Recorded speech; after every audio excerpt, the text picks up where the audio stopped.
Join our Patreon. Do you really want to know? We are MythVision.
We are MythVision. What's going on, everybody? Gnostic Informatic, Neil Senlak here to fill in for Derek, who is very busy right now. He has to move and paint and build stuff and take stuff down and do all this stuff. He's got a lot of work to do, but he can't just take breaks. This is his livelihood, and this is how he pays his bills. So I'm helping him out. He filled in for me last November when I had a family crisis, and he helped me out. And a lot of you guys were donating that day and helping. And that I was so thankful for that. It helped me out so much. So I really would love to see a return for that and see Derek get, some of the same treatment that he gave me, because this is his channel. So all the super chats go to him. So if you support Derek, that would be awesome. It would be great. Derek needs our help. And by the way, Dr. Tabor is here today. How's it going? Glad to be here. Good to see you. We have two amazing announcements. It's just a coincidence that today happens to be a day where two great things are happening. Number one, my channel is officially 1 year old. Today is the day, July 2nd of last year, I launched Gnostic Informant. Not sure where it would go. I was working at a factory at the time. I just knew I loved to make videos about biblical history, ancient history, mythology, and I like to talk to scholars. And I wanted to interview. And you know what? MythVision, Derek, was my inspiration, and everyone knows that. That's no secret. I've always told people that. I watched Derek for like 2-3 years, and I loved what he was doing, and I wanted to emulate that. So it's actually really fitting that I'm on MythVision right now on my 1 year mark. So that I just wanted to get that out the way. But even bigger than that, Dr. James Tabor is retiring from his prolific career in New Testament studies, guys. I'm going to share an article for you guys that I want to read this. This is on your blog, Dr. Tabor. So if you guys can see that, that'd be cool. And I'm going to read it for you if you can't. So either way, you guys are good. And here it is. So it's jamestabor.com. So easy to find. Yeah. If you guys want to read along, it's on jamestabor.com, and you can check it out later too. But I will read it to you. So Dr. Tabor, first of all, congratulations. And I will proceed to read your blog. It has been quite a journey with many noteworthy milestones and high points for which I am grateful. Some of the involvements for which I am most thankful to have served include the following. I have, in that time, published 10 books, including 10 bestsellers, over 70 articles and scholarly papers, taught over 10,000 students, both undergraduate and graduate, including masters and PhDs. During my time at UNC Charlotte, I have traveled to Israel 70 times, and we're going again in October. This includes participating in 5 excavations over multiple years, doing independent research and filming. I have also taken 750 students on study abroad trips, mostly in Israel, but also Egypt and Jordan, and approximately 428 others on educational tours, including our former chancellor and VIP group, once to Israel and another trip to Jordan, and separate trips for my dean and provost. I know that many who traveled with me consider the experience, whether touring or doing archaeological work, as a highlight of their lives. 12 of my graduate students went on for PhDs and have carried on the Chicago heritage I passed on from Jonathan Z. Smith, Robert Grant, and Norman Perrin, all now sadly departed. Legends, by the way. I have directed dozens of additional master's and honors theses. I have also delivered over 100 academic papers, scholarly lectures, and 100 public presentations. You got to stop, man. You got to stop. No, just kidding. That's good. You said 10 bestsellers. I think it was 2, but I wish it was 10. But anyway. Yeah. Thanks for that. Yeah, no problem. No problem. Of course. It's embarrassingly lavish. And at the end, I say, I hope this doesn't sound like I'm bragging as much as feeling very graced and gifted, and I really do. Because I consider it a privilege to have done these things. And I also want to say that retire for me simply means I'll no longer be teaching full-time in a university. And before UNC Charlotte, as you know, Neil, I taught at the University of Notre Dame. I want to talk about that. The bastion of Roman Catholic theology. I taught there for 7 years. And I'm not Roman Catholic. I was one of the few non-Roman Catholics. And I also taught at the College of William and Mary. So 45 years altogether. Started when I was, 8 years old, you think? Something like that, Neil? No. Anyway, might be older than, maybe I don't look as old as I am, or maybe I look older. I don't know. But so we're going to talk about, want to do super chats and raise some money for Derek's move. Yeah. It's almost like Ask Me Anything.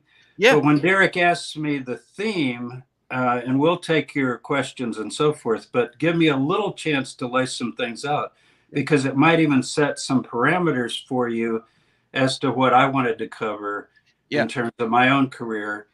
But as far as retire, it's in scare quotes, because I guarantee you I will be probably double to triple times more active in other ways, teaching and traveling and leading tours and doing things in Israel and projects, things that I didn't have time to do when I was teaching full-time. Full-time teaching, people don't realize it.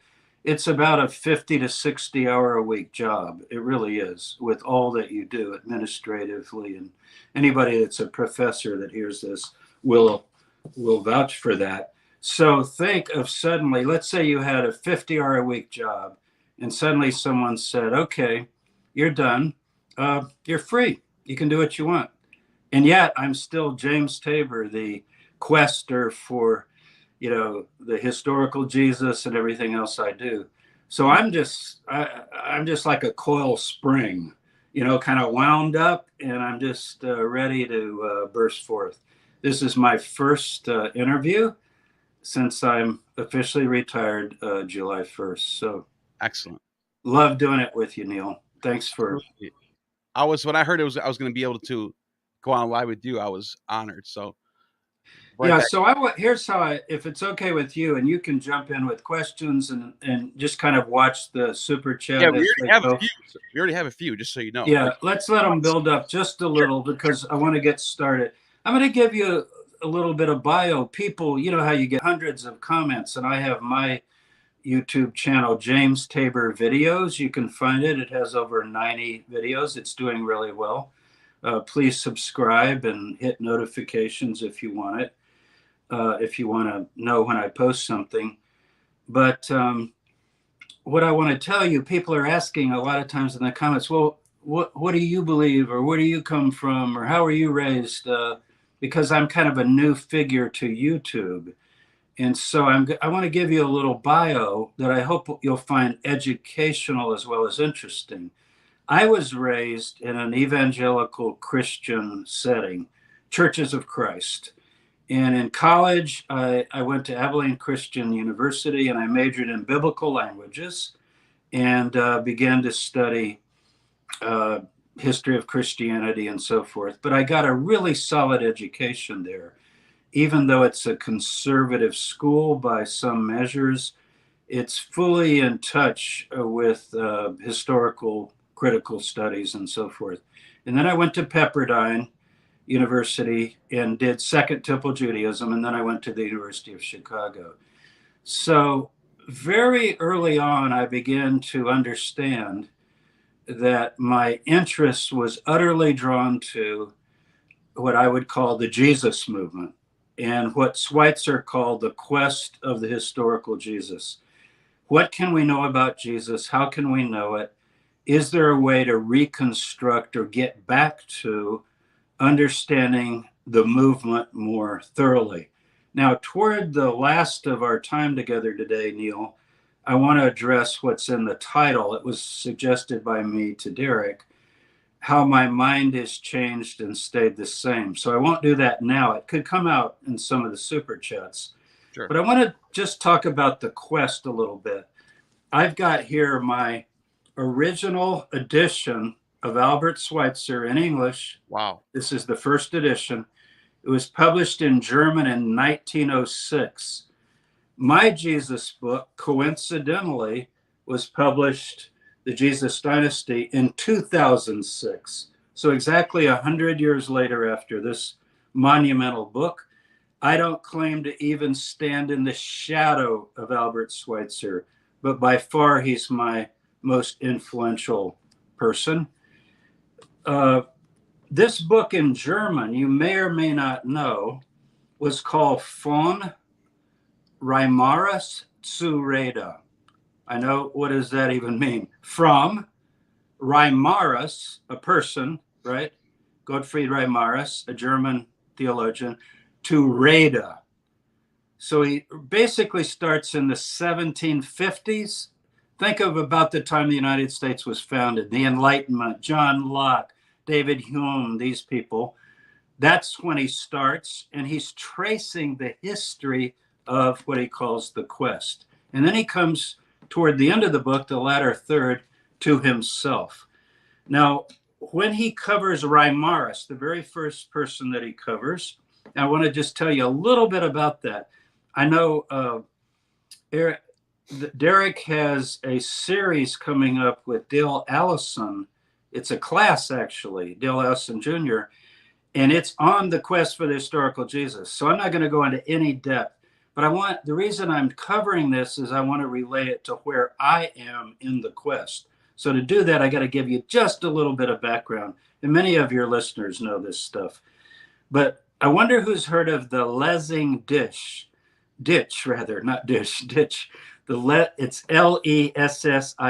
That's a person's name. And the ditch became proverbial in the late 1700s.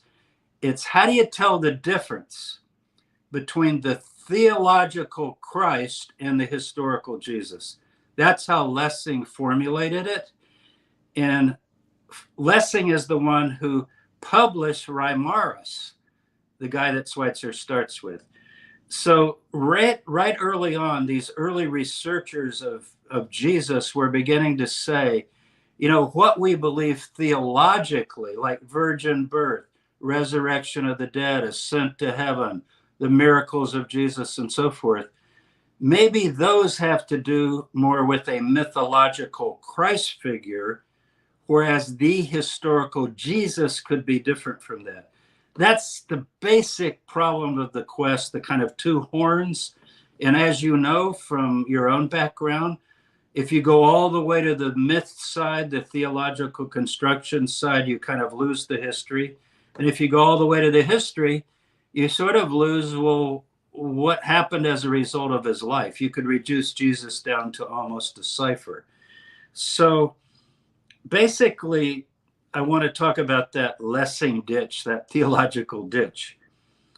Now, according to Schweitzer, when he writes his book, he says there are two things about Jesus studies. So I'm going to summarize over 200 years according to Schweitzer. Before David Strauss and after David Strauss. So if you don't know David Strauss, David Friedrich Strauss, 1835, he's 27 years old. Imagine this. Wow. You know, you're going to be 33 in October, I remember, because you said you're going to turn 33 on our trip to Israel. Yep. We're going to have to do some live celebrations over YouTube for that day. But anyway, 1835, he's 27. He publishes his 2 volumes. Wow. It's 1,400 pages, 2 volumes, called Das Leben Jesu, The Life of Jesus, Critically Examined. Okay. That appeared in English not too long after. You know who translated it? Let me ask you this, Neil, and this will tell me about our 2 generations. I went to school in the 50s. You probably went in the 90s, right? Like, what was your high school? Graduated in 07. Okay, so did you read Silas Marner? Do you ever remember that? I bet some people listening will remember that. I know the It's a famous book written by George Eliot. But guess what? George Eliot is a woman. George Eliot is Marian Evans, who couldn't publish and get published, one of the greatest American writers, because she was a woman. Oh, and wow. so she wrote The Mill on the Floss. She wrote a number of very, very important books. George Eliot. So there you go. You know, that we were talking about gender transfers much earlier than in the modern period. Now, why do I mention her? Because she translated Strauss into English, where it could really have a major impact. You can get it today on Amazon. I really recommend it. And it's a shortened version. Let me read you 2 things Schweitzer says about Strauss. Sure. And this is going to lead to my own career. I'm getting there. He says, in order to understand Strauss, this is Albert Schweitzer, the great, one must love him. He was the most absolutely sincere. His insight and his errors were like the insight and errors of a prophet. He had a prophet's fate. He also says about the book, he considers him prophetic. He says, considers as a literary work, Strauss's Life of Jesus is one of the most perfect things in the whole range of learned literature. Listen to this. Over 1,400 pages, he does not have a single superfluous phrase. Can you imagine? So should you read Strauss, according to Schweitzer, he didn't even have a sentence or phrase that you would take out. His analysis descends to the minutest details, but he does not lose in any way. The style is simple, picturesque, ironical, but dignified and distinguished. This is what Schweitzer says about Strauss. He says other things before Strauss, after Strauss. He's after Strauss. I'm after Strauss. So we're all on the shoulders of Strauss, right, and in the shadow of Strauss.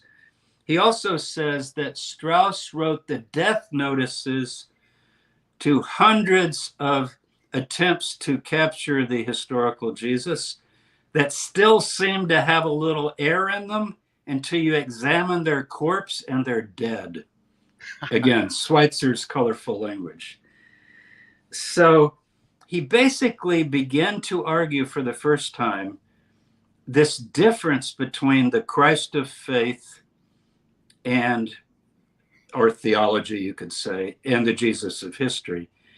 And he was so scandalous because he rejected a lot of the miraculous material, certainly the virgin birth and many of the things. He did think Jesus was probably a healer. He was surprisingly modern. We're talking about 1835, and we're still discussing some of these things today. You guys on YouTube all the time are discussing the issues that Strauss pioneered.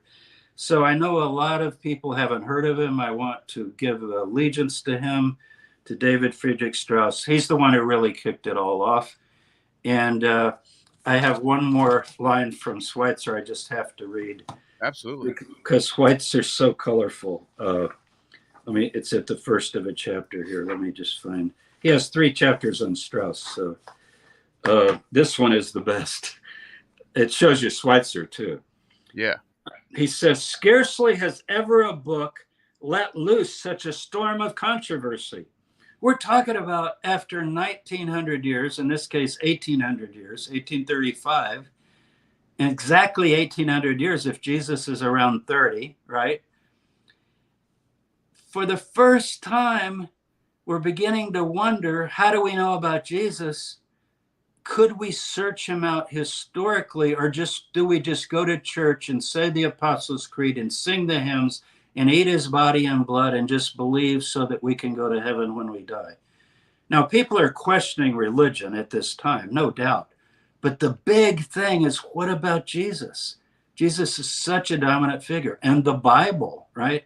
And the New Testament that, I mean, billions of people believed and still believe. So it could be dangerous. But here's what he said. So there's never been a book, never, that let loose such a storm of controversy. The fertilizing rain brought up a crop of toadstools. After 40 or 50 essays, which appeared in the next 5 years, there are only 4 or 5 of any value, and their value is very small. This is Schweitzer again. So he's saying, oh my God, we've got 45 people responding to Strauss. They're all toadstools. As soon as the sun comes up, they dry up. And yeah, there's 4 or 5 that maybe you could look at. But so he has a chapter on Strauss's opponents. Wow. Now, what about the man, though? This is Albert Schweitzer, who's standing on the shoulders of Strauss. I want to say I'm standing on the shoulders of Schweitzer, but I don't feel worthy. I really recommend this book. You can get it in English. Everyone should read it. You'll hear people say, well, there's the second quest and the third quest, and there's the new quest, and Schweitzer's out of date. Believe me, a lot of people that talk about Schweitzer have never read Schweitzer. He was such a great human being. He was such a great, amazing man. I won't go into his biography. But anyway, when you look at historical Jesus studies, and these are people by and large who are before me, some of them are contemporary with me, but you think of some of the polarities that we have. Dominic Crossan, Dom, Derek also has a new series with Dom. I saw one the other day that he released ahead of time just to whet people's appetite. I think of Dom Crossan and Dale Allison as 2 of the poles for me. Yeah. What I like about them both is they explain their methods. And I'm going to explain my method as I get to this. The quest for historical Jesus. Even if you don't agree with Crossan, who says Jesus is more of a Stoic, cynic philosopher type and not so eschatological and not so much a part of Second Temple Judaism in the way that others have argued. You know, he's beyond that, a kind of Hellenistic guy, which I also believe to some degree. Me too. At least he tells you his methods. That's the beauty of Crossan. He's a beautiful speaker. He's a beautiful writer. People are going to love these interviews. But this is where he ends up. Allison, in his Reconstructing Jesus, now he has a little book about Jesus. He has actually a book called The Jesus of Theology and the Christ of History, where he reverses the Lessing thing to kind of have fun with it, you know, because there's a theological Jesus and there's also a historical Christ. So anyway, Allison is Constructing Jesus. That's his big method book. It's a tough read. Highly recommend it, along with his new book on resurrection. And then we got John Meyer at Notre Dame. You know, I taught at Notre Dame. John wasn't there then. I think he was at Emory. But John's got 5 volumes about Jesus, the Mediterranean peasant. That's kind of the most mainstream. We got Bart Ehrman, Paula Fredrickson. You remember Geza Vermish, who wrote Jesus the Jew, E.P. Sanders, the historical figure of Jesus. These are all things that you've got to read and absorb if you want to get into. And these are all generational talent scholars that you're mentioning, by the way. They really are. And you know, I'm glad. By the way, you're in that list, dude. You are. No. You are on that list. I could be to some people, maybe. Let's say the common people heard me gladly, but other than that, if I had to make a guess, if I had to make a prediction, let's say 200, 100 years from now, when everybody here that's in this live stream, we're all passed away, and generations later, there are going to be scholars that are going to be using your work as source material. James, Well, and there's we'll see. We'll see. Meaning, I won't see, but there's someone going to will be see. some new MythVision in the virtual reality world of the internet, because it's not going Well, to. we'll see. And But they're going to be. I'm not just being modest here. I mean, I've learned from all of these colleagues and scholars tremendously. I know I'm more speculative than others because I do things on the father of Jesus, the biological father that most people avoid. Just say it. Most scholars would just say it's Joseph. Forget it. You and I did a show, I think, on Pantera, which I recommend. And I do things on the Talpiot tomb and things like that. But I mean, the Jesus dynasty is my take on Jesus, and it is my own, and I explain my methods of going about trying to reconstruct as best we can. Sure. But I dedicate it to Albert Schweitzer, and it's very much in the direction of Schweitzer. So basically, what the person I learned from most was my dissertation advisor, Jonathan Z. Smith. He's the great historian of religions. He served as president of the American Academy of Religion, president of the Society of Biblical Literature, just an amazing scholar. And his article, which you can get online, called Hellenistic Religion, I would say you will learn more about religion in the ancient world from that article, Encyclopedia Britannica article, because he's a genius at insights. He wrote his dissertation on Fraser's Golden Ballast. You can imagine.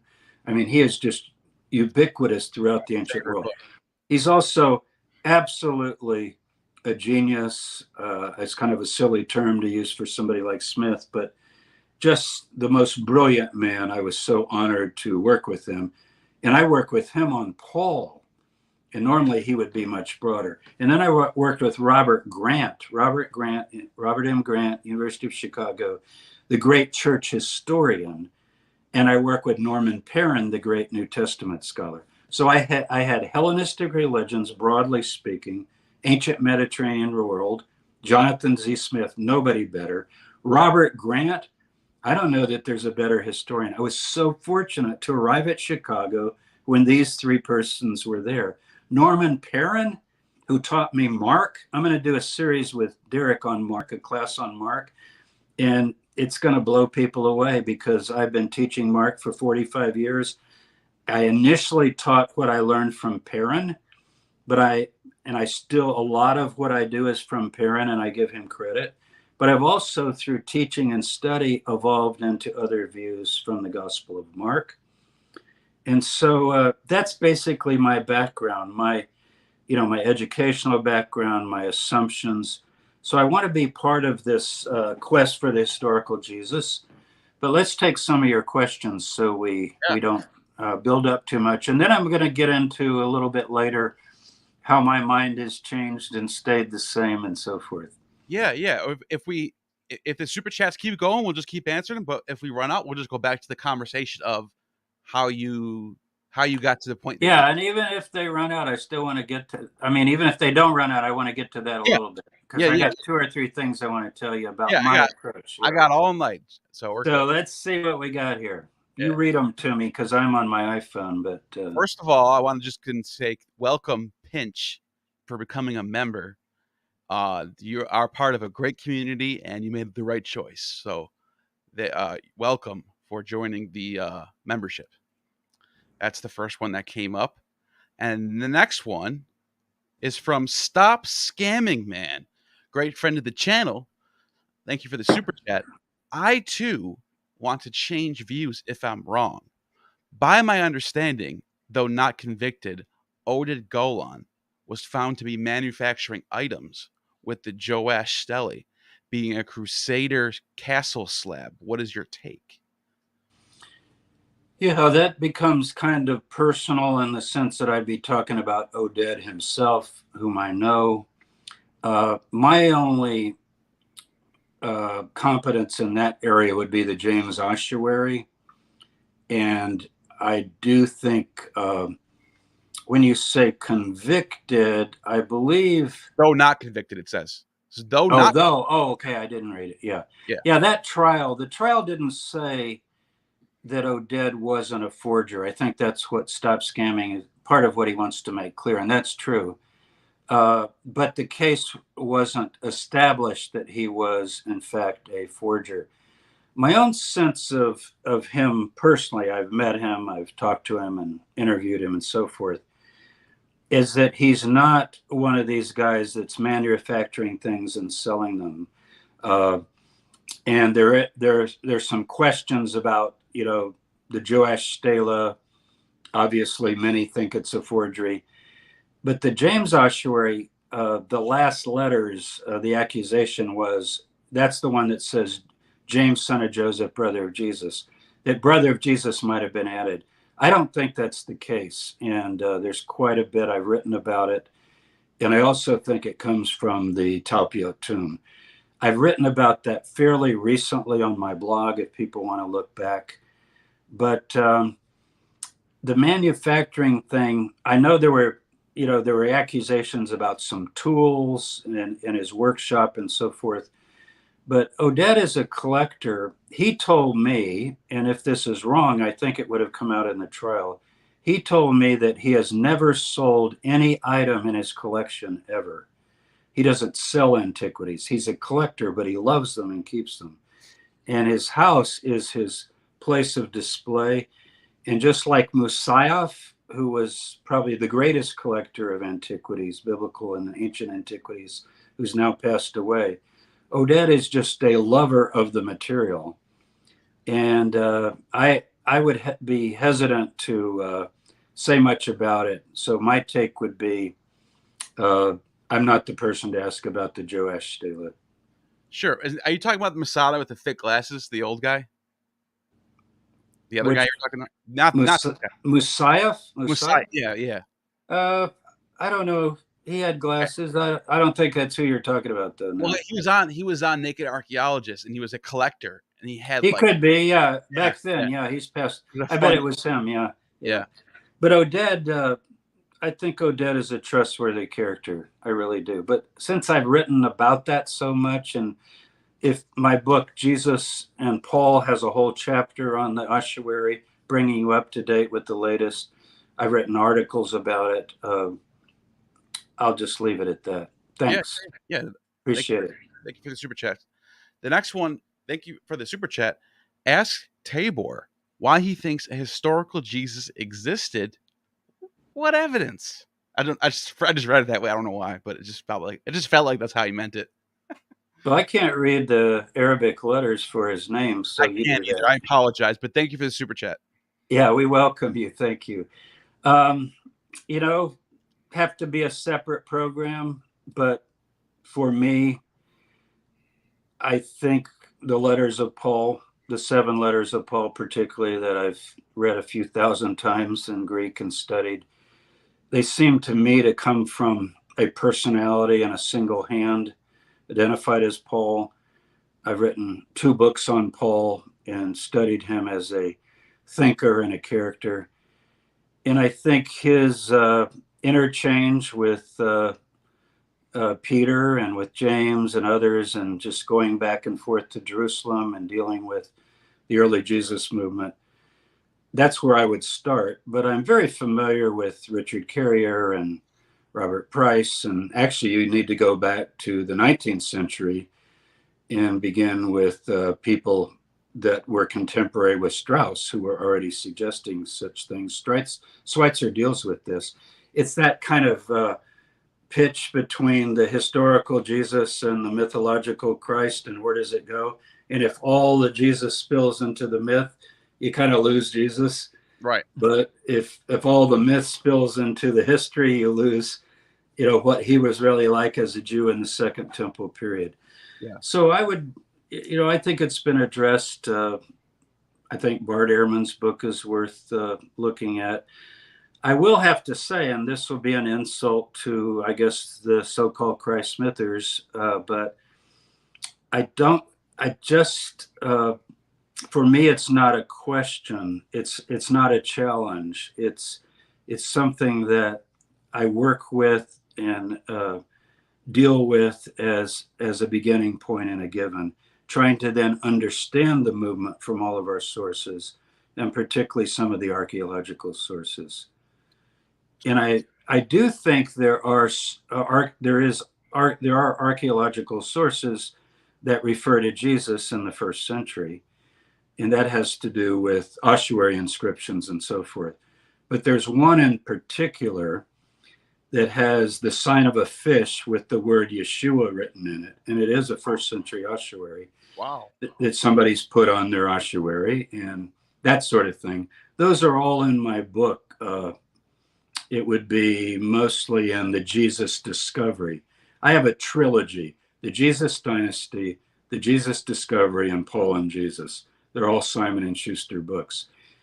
So if you're interested in that archaeological evidence, you could look at some of that.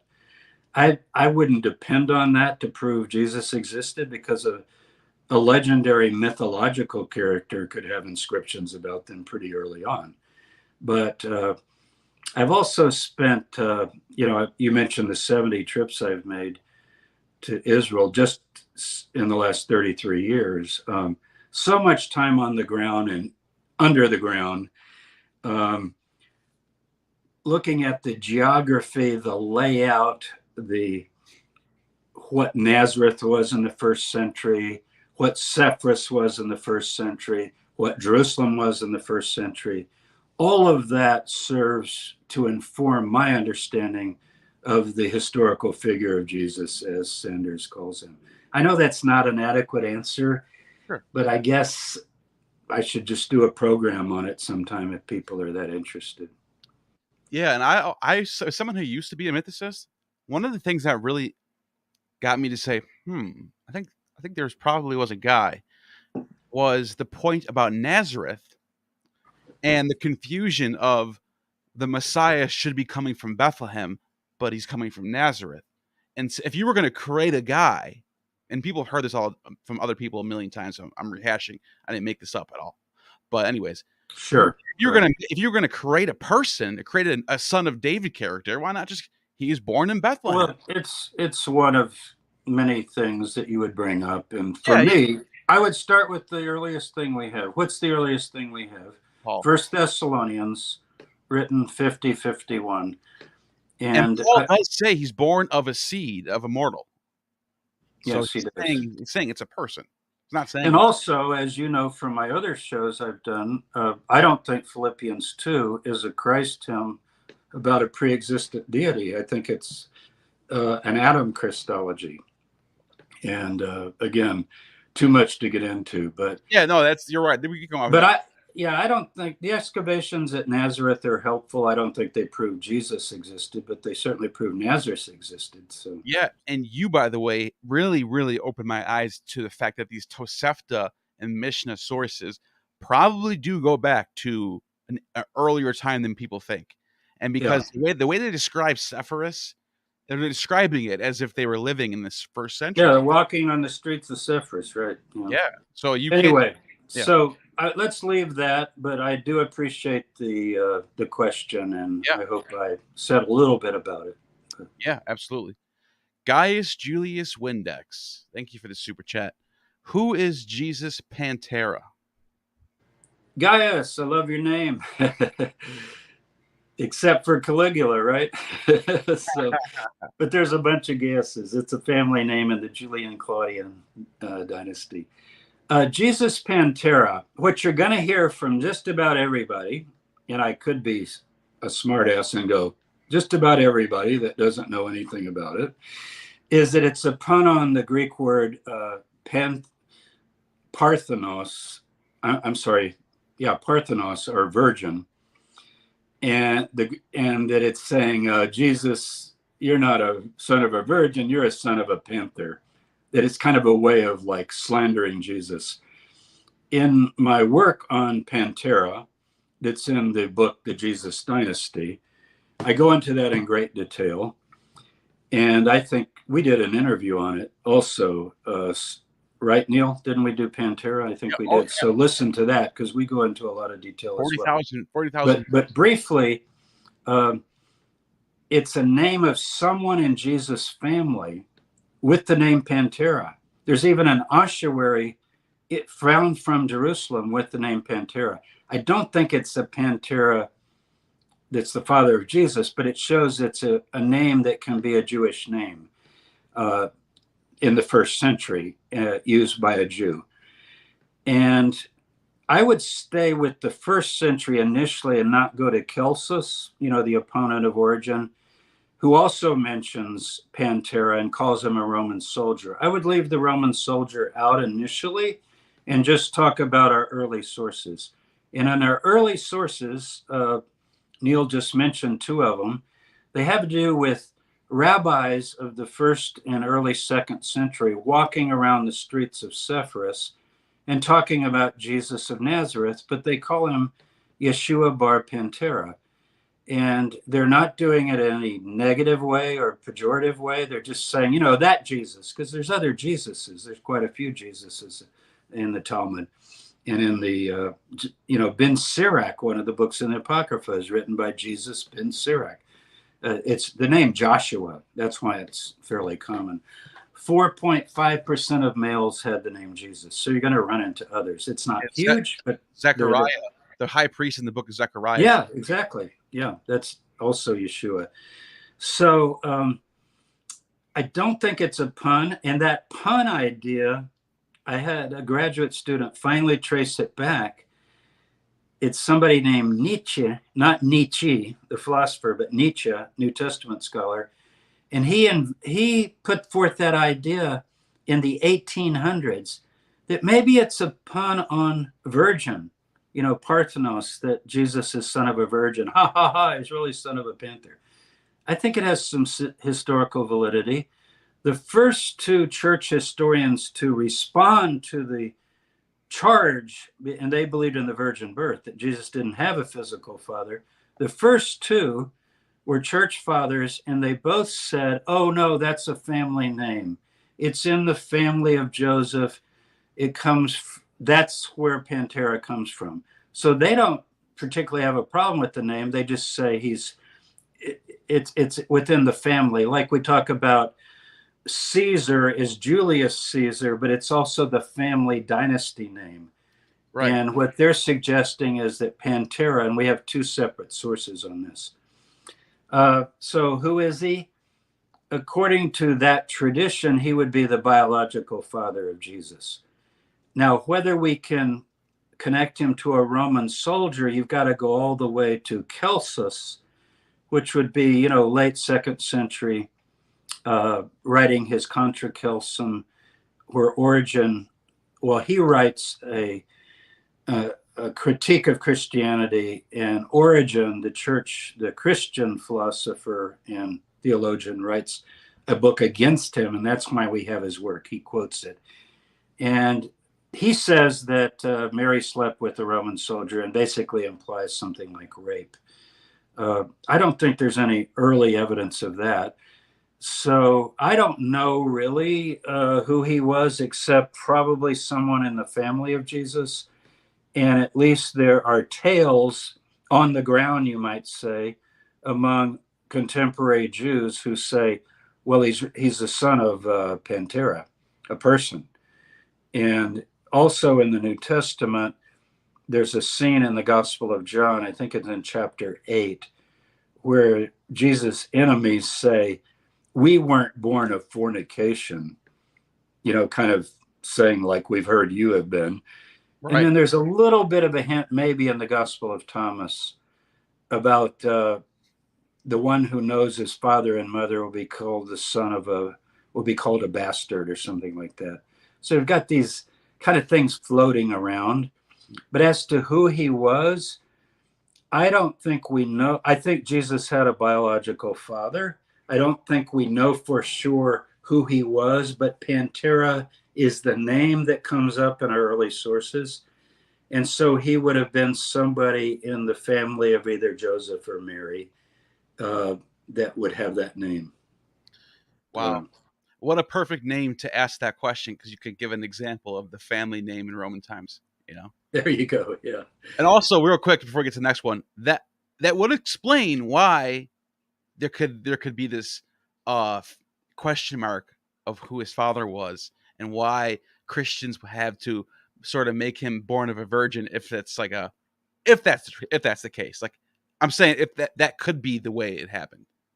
Well, as you know, this goes back to David Strauss again. One of the things he said that many people started saying in the 19th century is that kind of material is mythological. Right. It's said about various Greco-Roman figures of the period. In my book, again, The Jesus Dynasty, I don't want to keep mentioning that like I'm hawking the book, but I want you to know where I cover that. That's where I cover all the birth stuff and all the Pantera material, and on my blog. If you don't want to get the book or don't have the book, you can go to my blog, and if you type in Pantera, you'll get probably about 30 posts, and these are thick, significant posts, not just little, 2-paragraph things. They're studies, and you would get all that material just by going to jamestabor.com. So I encourage you to read more. But Strauss said, look, we've got Romulus, we've got Empedocles, we've got Hercules, we got Plato, so many people that were declared to be, born of a virgin and so forth. Right. Or if they weren't born of a virgin, let's say sired by a god. Sure. I do want to point out two things, even though I think Matthew probably believed Jesus didn't have a human father. I mean, the Gospel of Matthew, because we don't know who wrote it. But have you noticed in Matthew, Neil, if you read it carefully, it's really not a story about a virgin birth. It's a story about, should I take a pregnant woman who's engaged to me and I know I'm not the father, right? That's the story in Matthew. The whole story is, yes, you should. Go ahead and get married to her. It never says she's a virgin and never known a man. It does say what is conceived of her is of the Holy Spirit. But that could be said about various births in the Hebrew Bible, where God, for example, Abraham and Isaac, God says in the different narratives of Genesis, at this time next year, I will come to you and Sarah will have a child. Okay. Now, I'm not going to unpack that for you, but I just quoted it. This is God talking, the angel of the Lord. I will come to you and Sarah will have a child.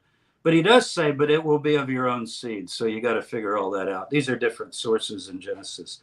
But anyway, it's well known, especially in the Greco-Roman world.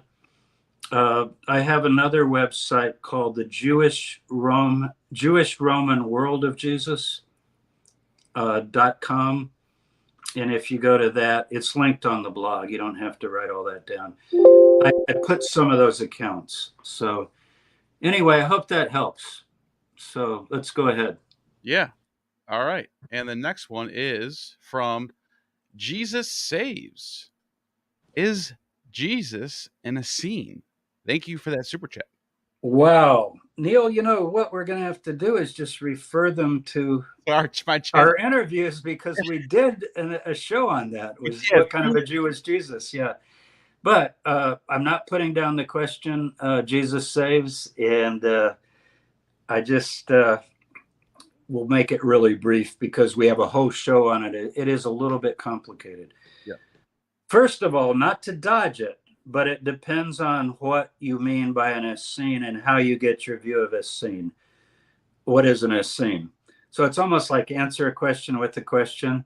So if you're one of my students, this is what I would do, and we're not in class. I would say, you go, Dr. Tabor, is Jesus in a scene? And I would say, oh, Johnny, great question. What is an Essene in your understanding, and how do you know what you know? That's kind of hard and how do you know what you know? Because it can't just be, I think, isn't that, the people that wrote the Dead Sea Scrolls or whatever. So it's complicated in this sense. What we know of Essenes is primarily Josephus, Philo, and a couple of other Greco-Roman sources. The Essenes, as the third sect of Judaism, Pharisees, Sadducees, and Essenes. That's a decent enough description. And you and I talked about this, and you read it carefully. Book 2, Jewish War, Josephus. That's where you want to start. Anyway, that'll give you a review of Essenes. Then the Dead Sea Scrolls are discovered 75 years ago in 1947. As they began to come to light and be read in the 1950s, people said, wait a minute, there are a lot of similarities between that group and this group. And others said, quite early on, and the Jesus movement. So that raises the question, what is the relationship of Jesus to the so-called Essenes? The problem is we have the Dead Sea Scrolls describing an apocalyptic sectarian group, but when Josephus describes the Essenes, he doesn't make them an apocalyptic sectarian group of that sort, a messianic apocalyptic group. He presents them as a Greco-Roman philosophical sect. Do you understand? So that's what makes the comparison difficult. I think he's trying to protect them. He certainly knows, and I think they are an apocalyptic messianic group. But if you're willing to combine the sources and deal with some of the differences, you do get a pretty good composite picture. Right. But here's the problem with it, asking about Jesus. It's a problem, and it's also a gift. The gift is you get these incredible parallels. Let me describe it briefly. An apocalyptic messianic movement that if you ask them what they're doing and what they're about, they would say we're the voice of God preparing the way in the wilderness, as it is written, Isaiah 40, verse 3, prepare you the way in the wilderness. Okay, we see that in the Dead Sea Scrolls, community rule. We see that as we open our Gospels, Gospel of Mark. What are you, John the Baptist? What are you doing? I'm the voice crying in the wilderness, as it is written, quoting Isaiah 40. That's a pretty good parallel. Apocalyptic, eschatological group. They believe the judgment is near. They believe the kingdom of God is near. They believe it's so near that the generation that's with the teacher, they call him the teacher of righteousness, or the unique teacher, or even the true teacher. It could be translated all those ways, and there are different designations for him in the scrolls. They think it will come within 40 years of his life. Fast forward to Jesus, he dies in 30, and Mark writes maybe around 70 or a little later, and he says this generation will not pass till all these things are fulfilled. So you get that kind of imminent parallel that the end is near, you're probably going to live to see it. There are other parallels. They dip in water as an initiation rite, which Christians call baptism, Jews call mikveh. So they use the ritual purity, not just for states of life like menstruation, sexual intercourse, touching a dead body, that kind of ritual purity.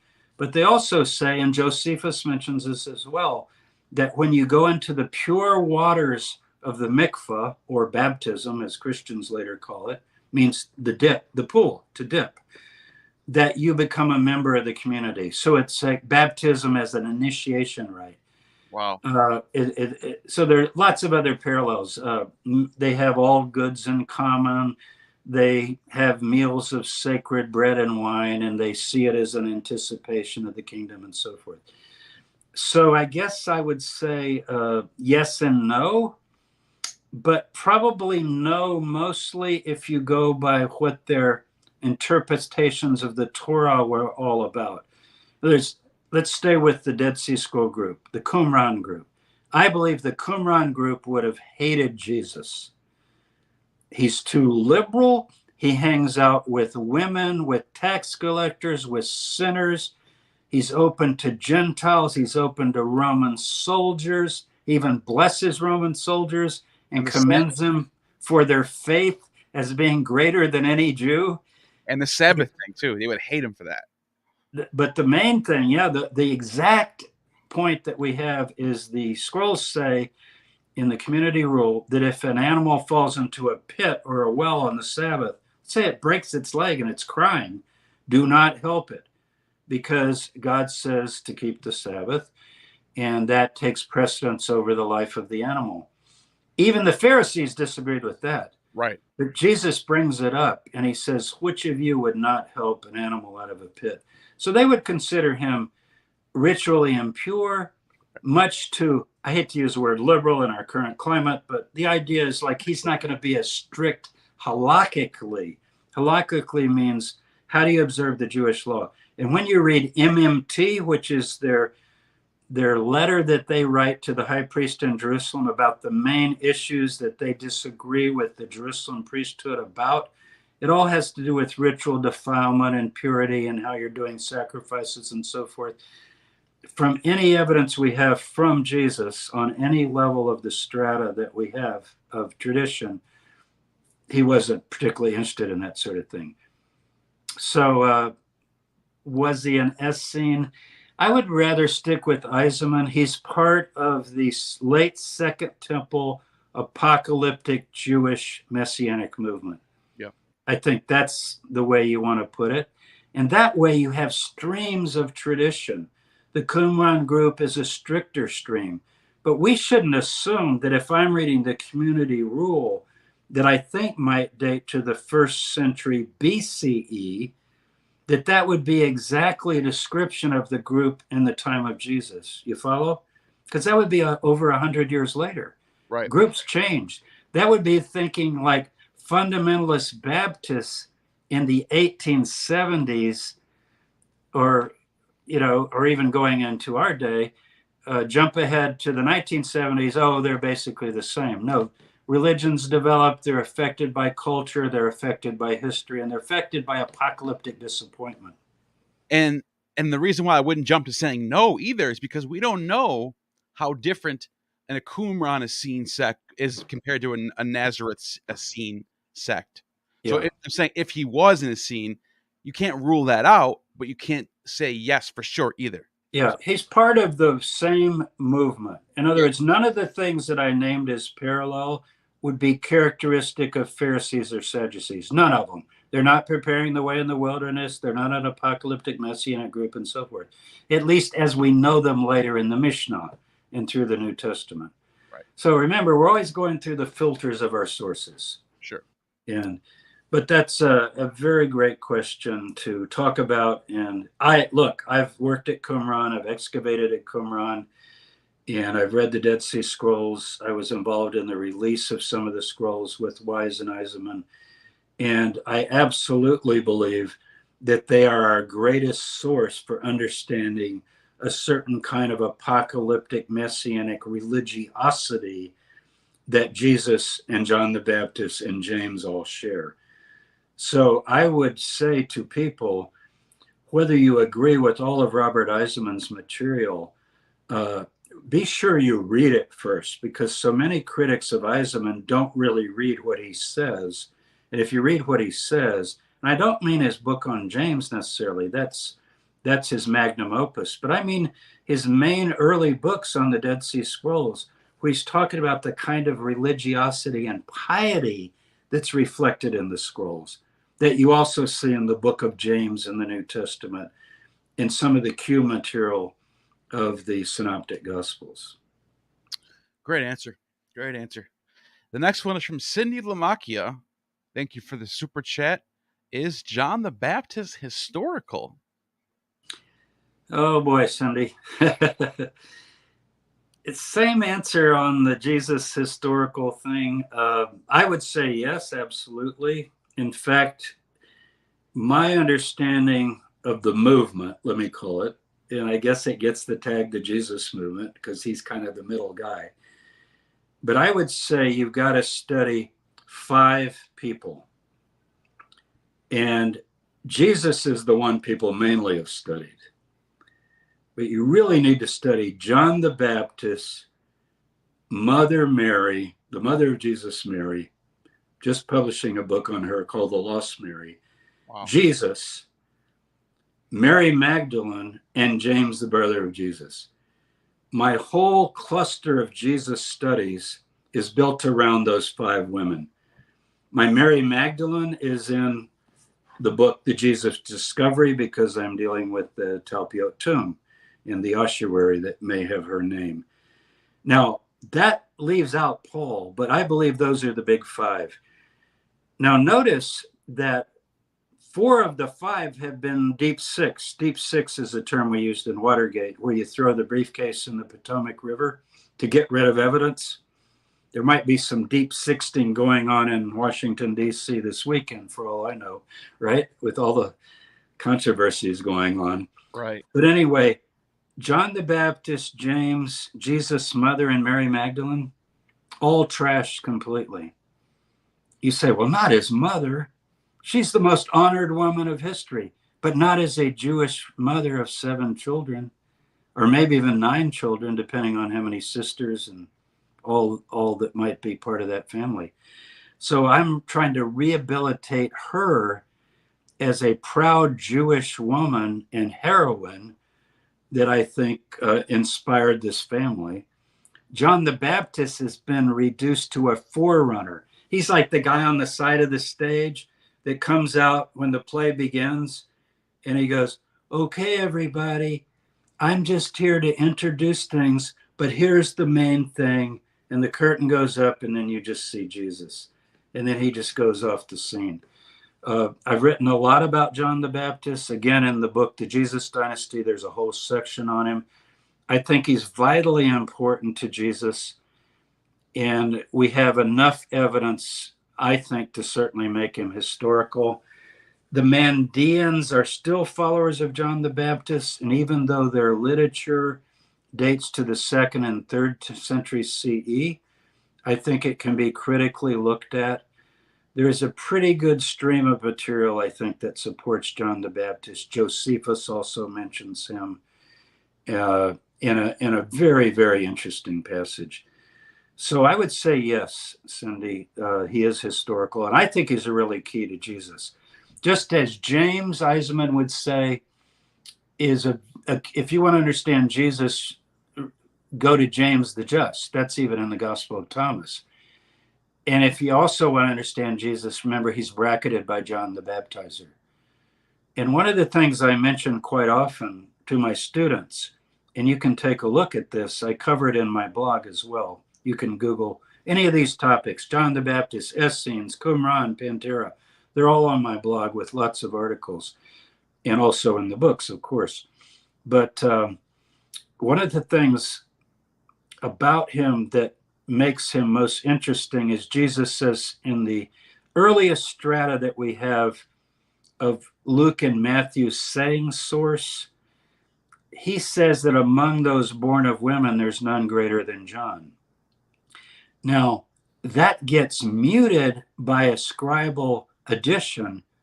Nevertheless, notice it doesn't say, oh, wait, that's wrong. Now notice, born of woman. There's none born of woman greater than John. Born of woman in Hebrew idiom means a human being as opposed to an angel or a messenger from heaven or something like that. In other words, they're not born of women. So if you're born of woman, you're a mortal. You're a flesh and blood mortal. You have a human father and a human mother. So what I tell my students is notice that if you start with Mark, which I think is our earliest record on John the Baptist in the New Testament, and then you move on to Matthew, and then to Luke, and then to John, do you know what progression you see? And I don't tell them. I give it to them like on a little quiz. You know, do these readings tonight and come back tomorrow and everybody write a 1-page thing on what you noticed and do them in order. And you know what you notice? I'll give it away. Mark is like, yeah, he introduced him, but he's really important. You know, he's John the Baptist. He's the prophet Elijah. And Jesus says of him in Mark 8 and 9 that he is the Elijah to come. So Mark doesn't play him down so much. No. Matthew comes along and has the objection like, oh, I can't baptize you. You're too great. Mark doesn't have any objection. And then Luke comes along and he doesn't even mention the baptism. If take a look, he has John preaching, and then it says, and when Jesus was baptized and was praying, you go like, but it doesn't actually have a scene where he baptizes Jesus. He's trying to say, no, he got the revelation of the dove and the voice. He didn't get it through John, or distancing from John. And then you go to the Gospel of John, and it's not even mentioned, except John says, oh, yeah, the guy that I said, I saw the Holy Spirit come on him, but there's no scene of the baptism. So you see how you're trying to distance the connection. That's a sign usually of something going on. Now, somebody wants to say that John the Baptist is not that important. You're playing down the role of John. However, and I'll get, when we talk about how my mind has changed, the big thing my mind has changed on is the Gospel of John. Within the Gospel of John are embedded traditions that preserve earlier things that even Mark doesn't have. For example, that Jesus's earliest disciples are already disciples of John.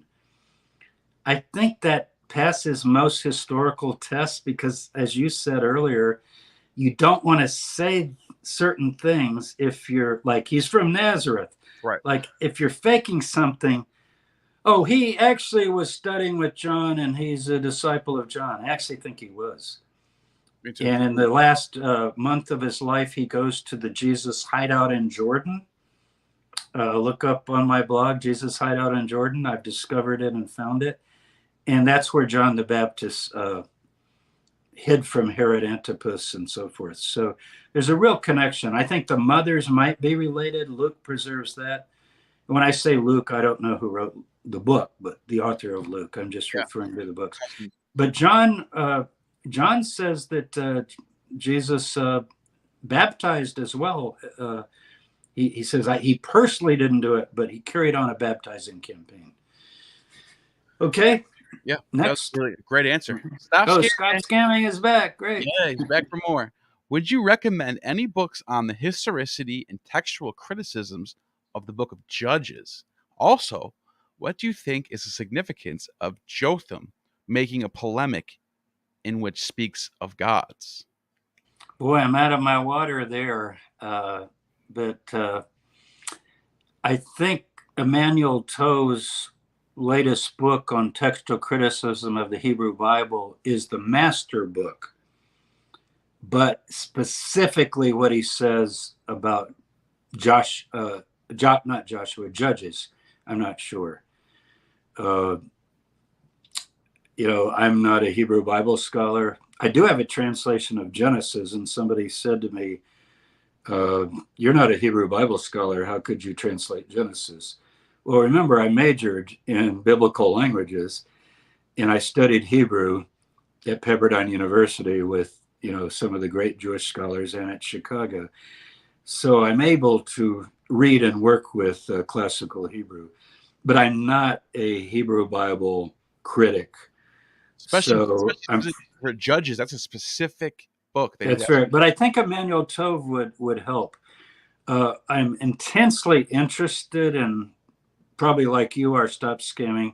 You're probably interested in everything like I am, from Jesus to Judges to, I am as well. I'm intensely interested in the Torah and the sources of the Torah and the different theories, not just the old Wellhausen thing, but everything up to, Joel Baden and everybody that's Joseph Blenkinsop. So I read intently, but I can't claim, training or expertise. I'm basically Maccabees to the Mishnah. That's kind of my bracket. So basically 200 BCE to 200 CE. That's your word. I know stuff like that. I know some of the early Christian history, but I've kind of let a lot of that go. Leave it to Litwa and other people that know it so much better than I do. So leave it to Litwa. That's a very common phrase. Leave it to Litwa. Let him translate all the Coptic stuff. I'm joking. But Alan Bird, thank you for the super chat. Says, I still love the Jesus of the Gospels. Does James? Do I love Jesus, or do I love the Jesus of the Gospels, or do I love studying the historical Jesus? Look, I wouldn't have spent 45 years, and counting grad school, 55 years. I wouldn't have spent 55 years studying somebody that I didn't think was utterly fascinating. Sure. I think about these things every day. I'm pretty absorbed with it. That would include Paul, though, as well, and early Christianity in general. But as far as the figure of Jesus, as I construct him in my own historical work, the Jesus dynasty, I would say, Alan, read the last chapter, which it's pretty well where I sort of take off my academic hat and sort of say what I really think. I kind of go with Crossan here. I think the message of Jesus of dismantling the powers, of stripping the principalities, so to speak. I can't go with all the mythology, but the agenda properly demythologized, I, like Schweitzer, find it to be incredibly compelling. Remember, Schweitzer said Jesus failed. He was wrong. The end didn't come. The movement was an apocalyptic movement, and dealing with the pieces of that disappointment is what the Gospels are all about. The Gospel of Mark is the earliest Jewish or Christian account after 70 AD of how do you follow the God of Israel after the destruction of Jerusalem. And Mark is telling you how to do that.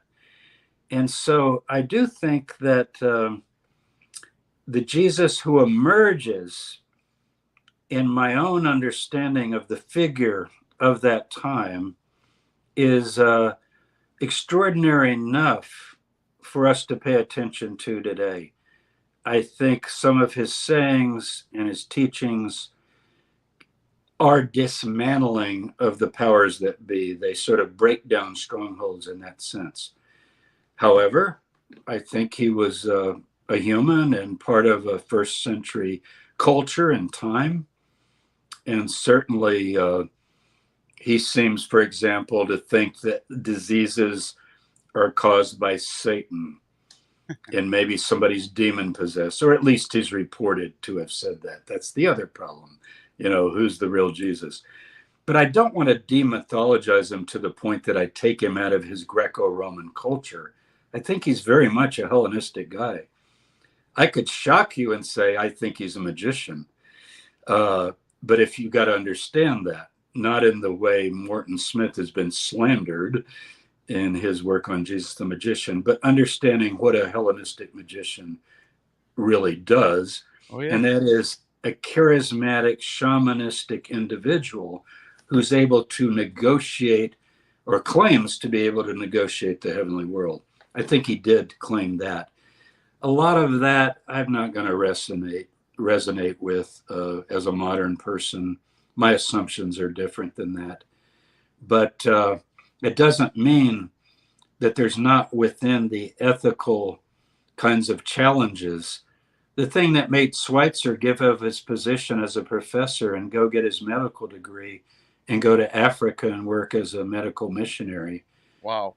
And then work against nuclear arms and so forth until he died in the 60s. What a life. What I really, the quote I always give of Schweitzer, and it's at the end of his book, I won't take time to turn to it, but I'll just badly paraphrase it. He says, Jesus set his wheel to the, he set his shoulder to the wheel of history, and he lunged with all his might to try to push it forward, and it lurched back and crushed him. And I think what he's trying to say is, what he wanted to do was to revive the prophetic ideal that we see in Amos, Hosea,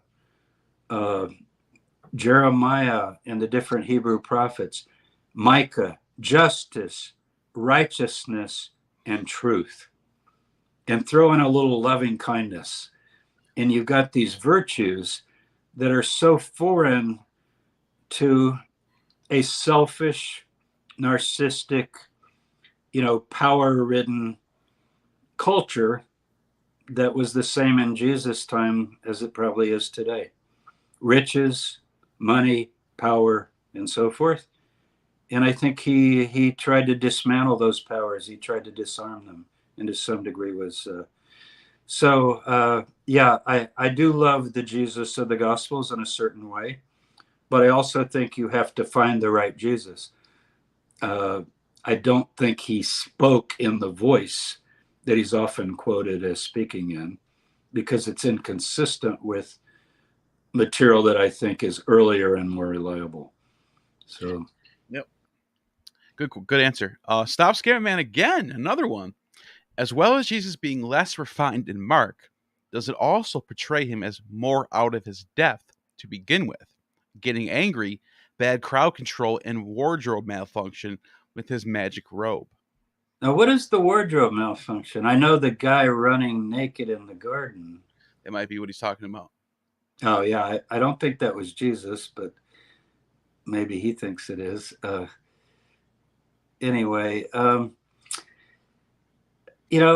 want you, be sure, and I know you will, Stop Scamming Man will definitely be interested in this. You're going to have to wait and hear my whole thing on Mark, I think, to answer it fully. But the problem with Mark and the challenge of Mark, I think he has a decent historical outline of Jesus coming from Nazareth, joining the Baptist movement, preaching and healing, casting out demons and so forth, ending up in Jerusalem, confronting the authorities, getting killed, and being reported seen alive after his death. So he's got kind of the framework. But the drama that Mark produces, it seems to me, and this is what Norman Perrin also believed and what Strauss believed, it's Mark's creation. And there you get a fine line between enjoying the drama. Think of it as an artistic work, and you're watching 3 films on a historical figure. One of them's Mark, one's Matthew, one's Luke, and one's John. Or think of 3 paintings in which somebody says, paint how you felt when you heard the World Trade Center was coming down. Somebody might paint realism. Somebody might paint abstract. Somebody just might paint craziness, you see. It's that kind of thing. So what Mark is a 3-part drama produced like a play with the curtain going up. Yeah. And I'll give you a hint and you'll immediately notice what I'm saying. How does Mark open? There's an omniscient narrator that runs through Mark. Any novelist knows about this. Mm-hmm. You got to decide, are you going to have an omniscient narrator? There's who's recording this? It's not a first-person guy. So right. How does it start? The beginning of the gospel of Jesus Christ, the Son of God. Then you go, this is me. Shh. They don't know. Don't tell anybody. Then the lights, get dark. Curtain goes up, and we see actors on the stage. John the Baptist first, Pharisees coming, people asking questions. And nobody on the scene knows who he is, but you've already been told, you see. So because of that omniscient narrator, it's taking us through and doing the transitions from one scene to the next. And he actually writes transition verses, like he'll do a major part and do a transition, and then a major part and transition. It's hard to just take that and say, oh, that's the historical Jesus. But as far as him being out of his element or out of his depth, that's part of the drama. And I will talk about that. It's going to be a 6-part series on Mark, so you can see that. But I really think it's compelling. Some of you know my student, Ryan Cataldo, Derek's friend, and he's the one who got me. He said, go on Derek's show, James. And I don't go on these YouTube shows. They're too crazy. And he goes, no, Derek reads, he'll read, he'll listen. So I went on Derek's show, and I loved it. He came to Charlotte, and we did a bunch of stuff together, and we become good friends. And then I met Neil. But anyway, it was like there was just this idea that basically you shouldn't, how would I say this? I don't know. I'm just going to drop that. Okay.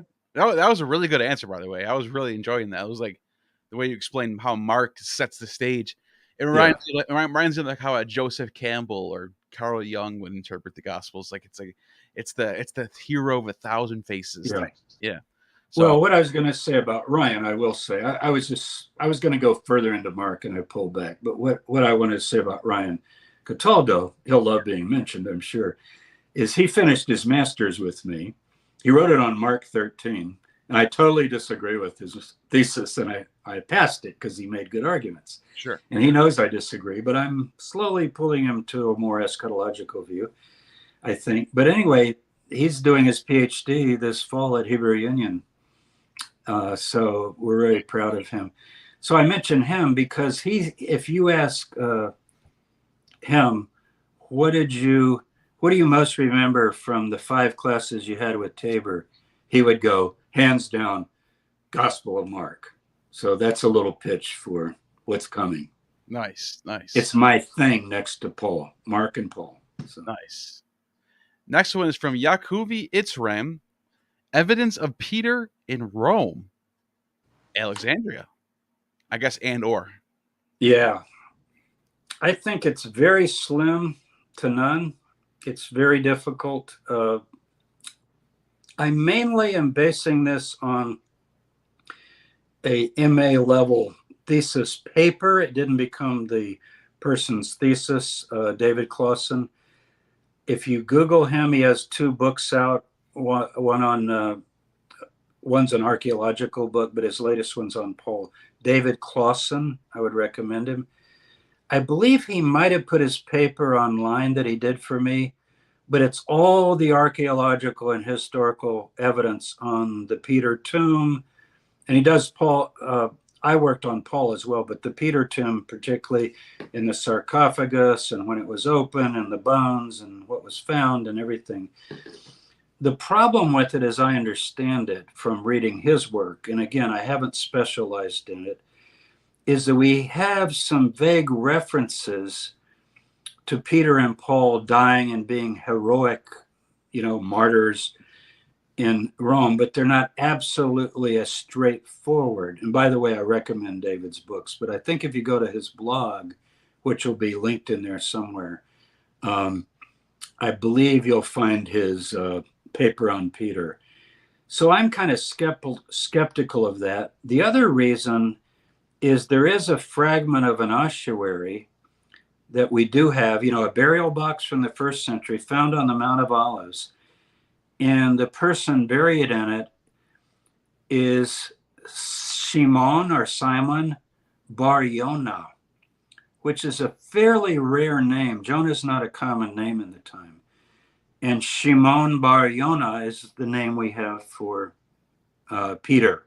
Peter's his Greek name that shows up in the Gospels, but his real name is Simon, son of Jonah. So there is an ossuary with that. Now, would it mean it's Peter's, the Peter we know buried on the Mount of Olives? Very possibly, because we have a lot of evidence of early Christians burying on the Mount of Olives. Why would they bury there? Because of the tradition that Jesus is going to come down to the Mount of Olives when he returns. Front row seats, baby. 50-yard line, front row seats. It's not the nosebleed bleachers. You're right there. So some people dispute that reading. Stephen Fawn has a different way of reading it. I still find it pretty convincing that it's Shimon Bar Yonah, but that wouldn't prove anything either way. But look at Clausen's paper. I would say no, neither Rome nor Alexandria. This is a later tradition. Okay. Now, Paul in Rome is different, by the way. Oh, yeah. Yeah. Paul in Rome is different. Okay. Yeah.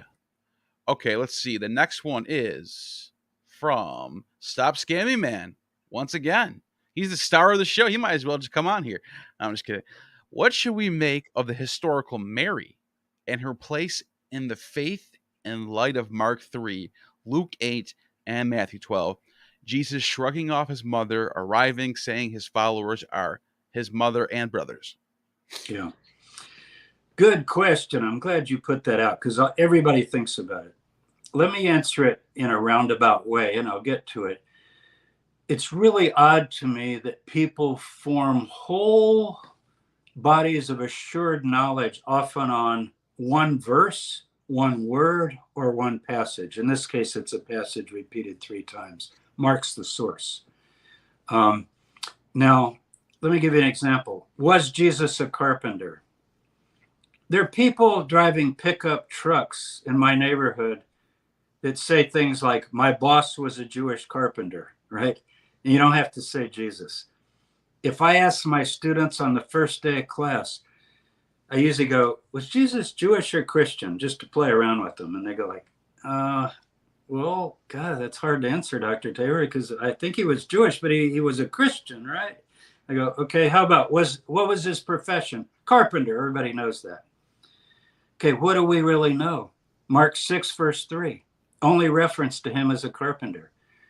Isn't it funny? One mention in one verse of the New Testament certainly takes over the world, and everybody on earth that knows anything about Jesus, oh yeah, he was a carpenter in the first century, even though the word doesn't even mean carpenter. It means technician or tecton, like architect means a builder. So whether he used wood or stone, I think more likely stone. Now, why would I start there? Stop scamming, man. He's ahead of me, I think. Because this passage is like that. Everybody knows that Jesus didn't like or support his family, because in Mark, he says, who is my mother, brother, and sisters? Here's my understanding of that. I think it's a mi casa su casa moment. We're at the Peter's house in Capernaum, which, by the way, has been excavated, and the first century level has been found. And it's a typical house right on the shore that was later remembered as a shrine, and finally a Byzantine church, and finally, later even a Crusader structure. But anyway, either way, Jesus sets up his headquarters in Mark on the shores of Capernaum. He takes his mother and brothers there. So they're living there. He's moved the family to Capernaum. There's such a crowd there, you can't even get in the door. And they're trying to let this guy down by opening the straw roof, the thatch roof, let this guy down for healing. And somebody says, your mother and brothers are outside. You need to let them in or whatever. And I think he's basically saying, all of you are welcome. You're all my mothers and brothers. So that the bond that he wants to have in the new community is a family bond. So rather than putting down his mother and brothers, he's actually exalting them and saying, the bond that I feel with my family, because I believe Mary was an incredibly important influence on Jesus, the bond I feel with my family is no less than the bond I feel with all of you. We're all together. Wow. Let's give up father, mother, brother, sister, lands, houses, and let's all live. So my house is your house, and my father is your father, and my mother is your mother. He was very progressive for his time. He was. By the way, MythVision Derek popped in and said, thank you, Neil and Dr. Tabor. I'm painting my house, and you guys are helping me so much. Thank you. He can't do that unless he puts in some money. We're not going to. You read it for free. Come on, Derek. Guys, let's get to 150 likes. We're at 115. Let's get to a 150. So thank you guys for watching and sending the super chats. We got a couple more. But yeah, so far, everybody who's been participating, liking, and all that, thank you guys. How long are we going to go? Like an hour? And we got 2 more. We got a couple more. Do you want to just kind of speed through? No, I want to go. If we got a couple more, and then I want to talk about 2 areas where I've changed my mind. Yeah, I'm in no rush. Yeah. So just as long as you want to, we're good. Okay. Other than wanting to have a beer in the backyard by the pool. Yeah. I'm retired, right? Yeah, you can do that. You can do that later. But that'll come. Yeah, no problem.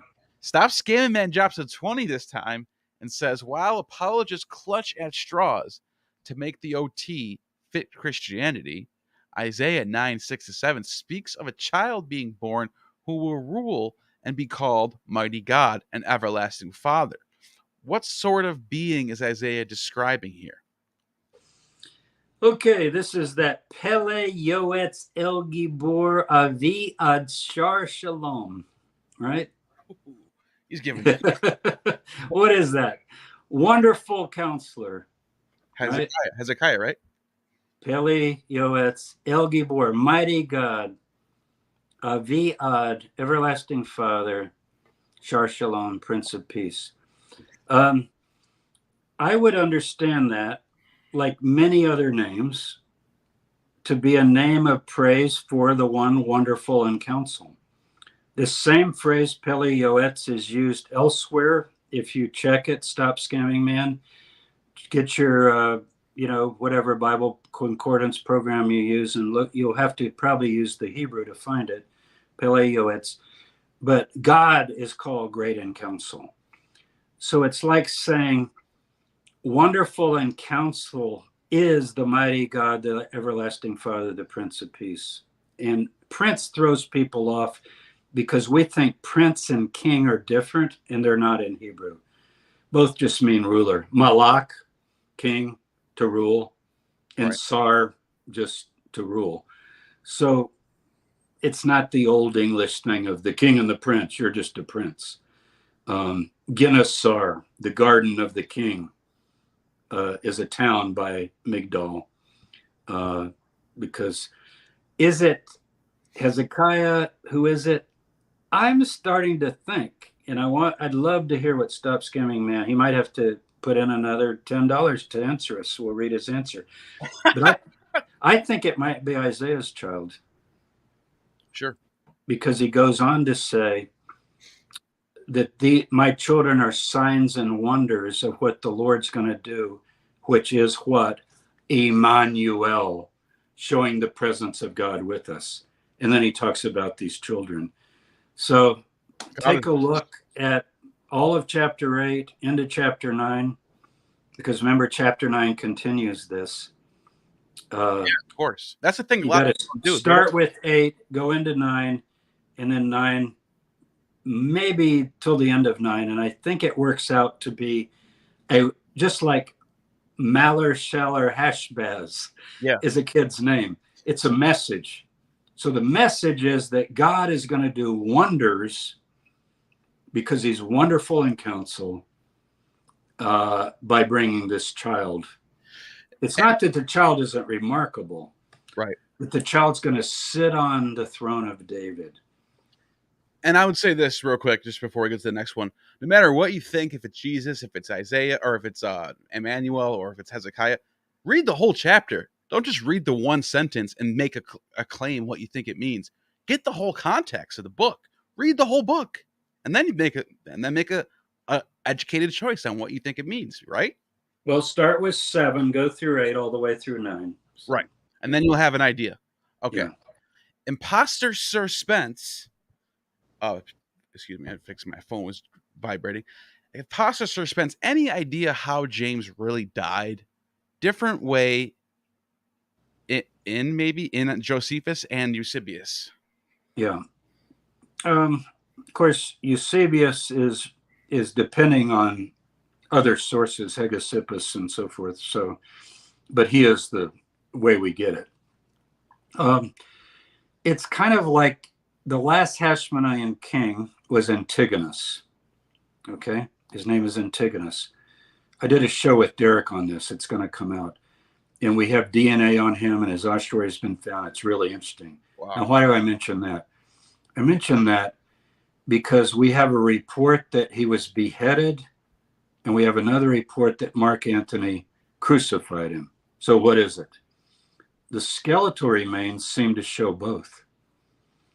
So I think it's possible that he was thrown off the corner of the temple, which is the southeastern side, the high point of the temple wall, down into the Kidron Valley. And then he was stoned and beaten to death with a club. And you could see that in a kind of a mob action.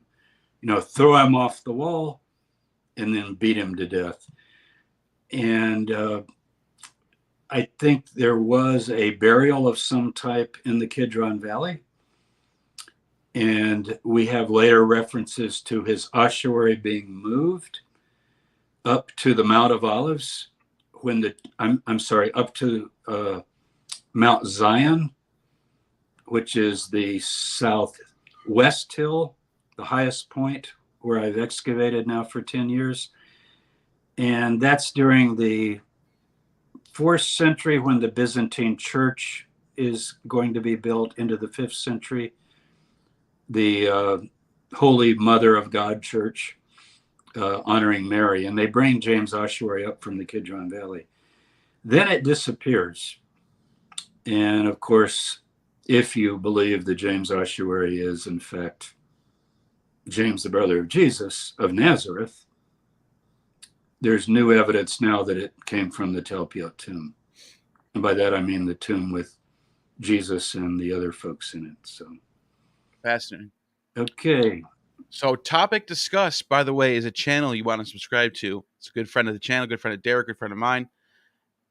I thought Derek, I think he's I thought Derek is taking weekends off. Well, Ryan probably has something to say about that, and I believe we need to paint this house and get it on the market. So Yeah. Derek's making a major move. He's going to be with his family in Washington State.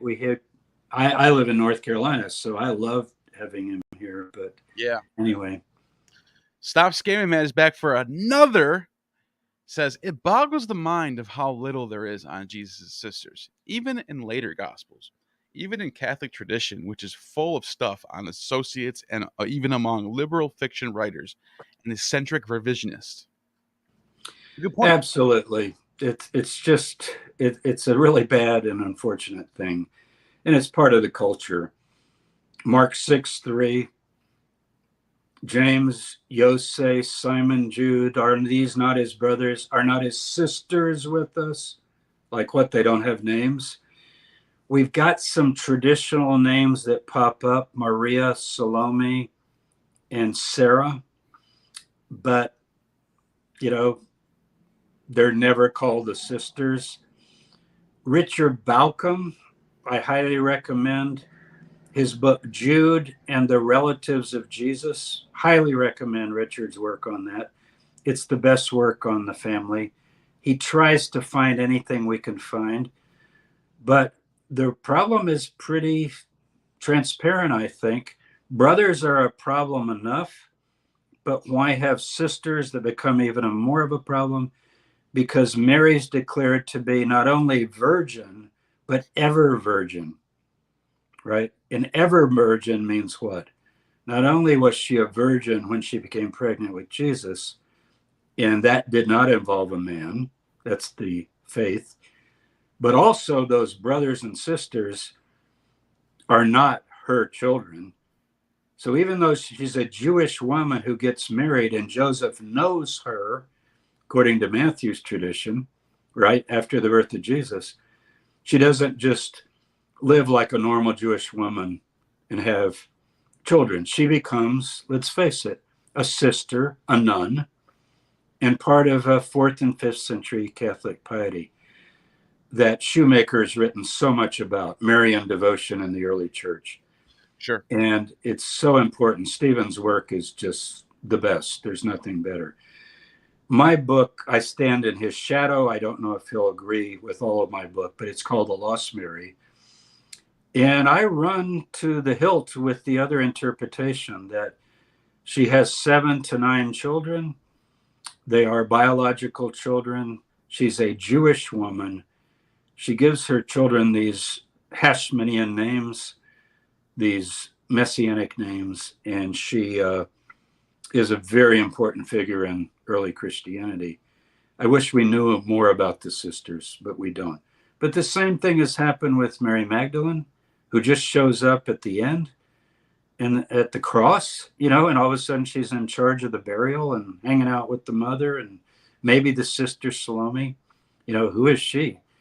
If you read French, you can get the book now. Otherwise, you got to wait till next year. It's been held back by COVID. It's with Knopf, Knoph, but we hope it'll be coming out in 2023.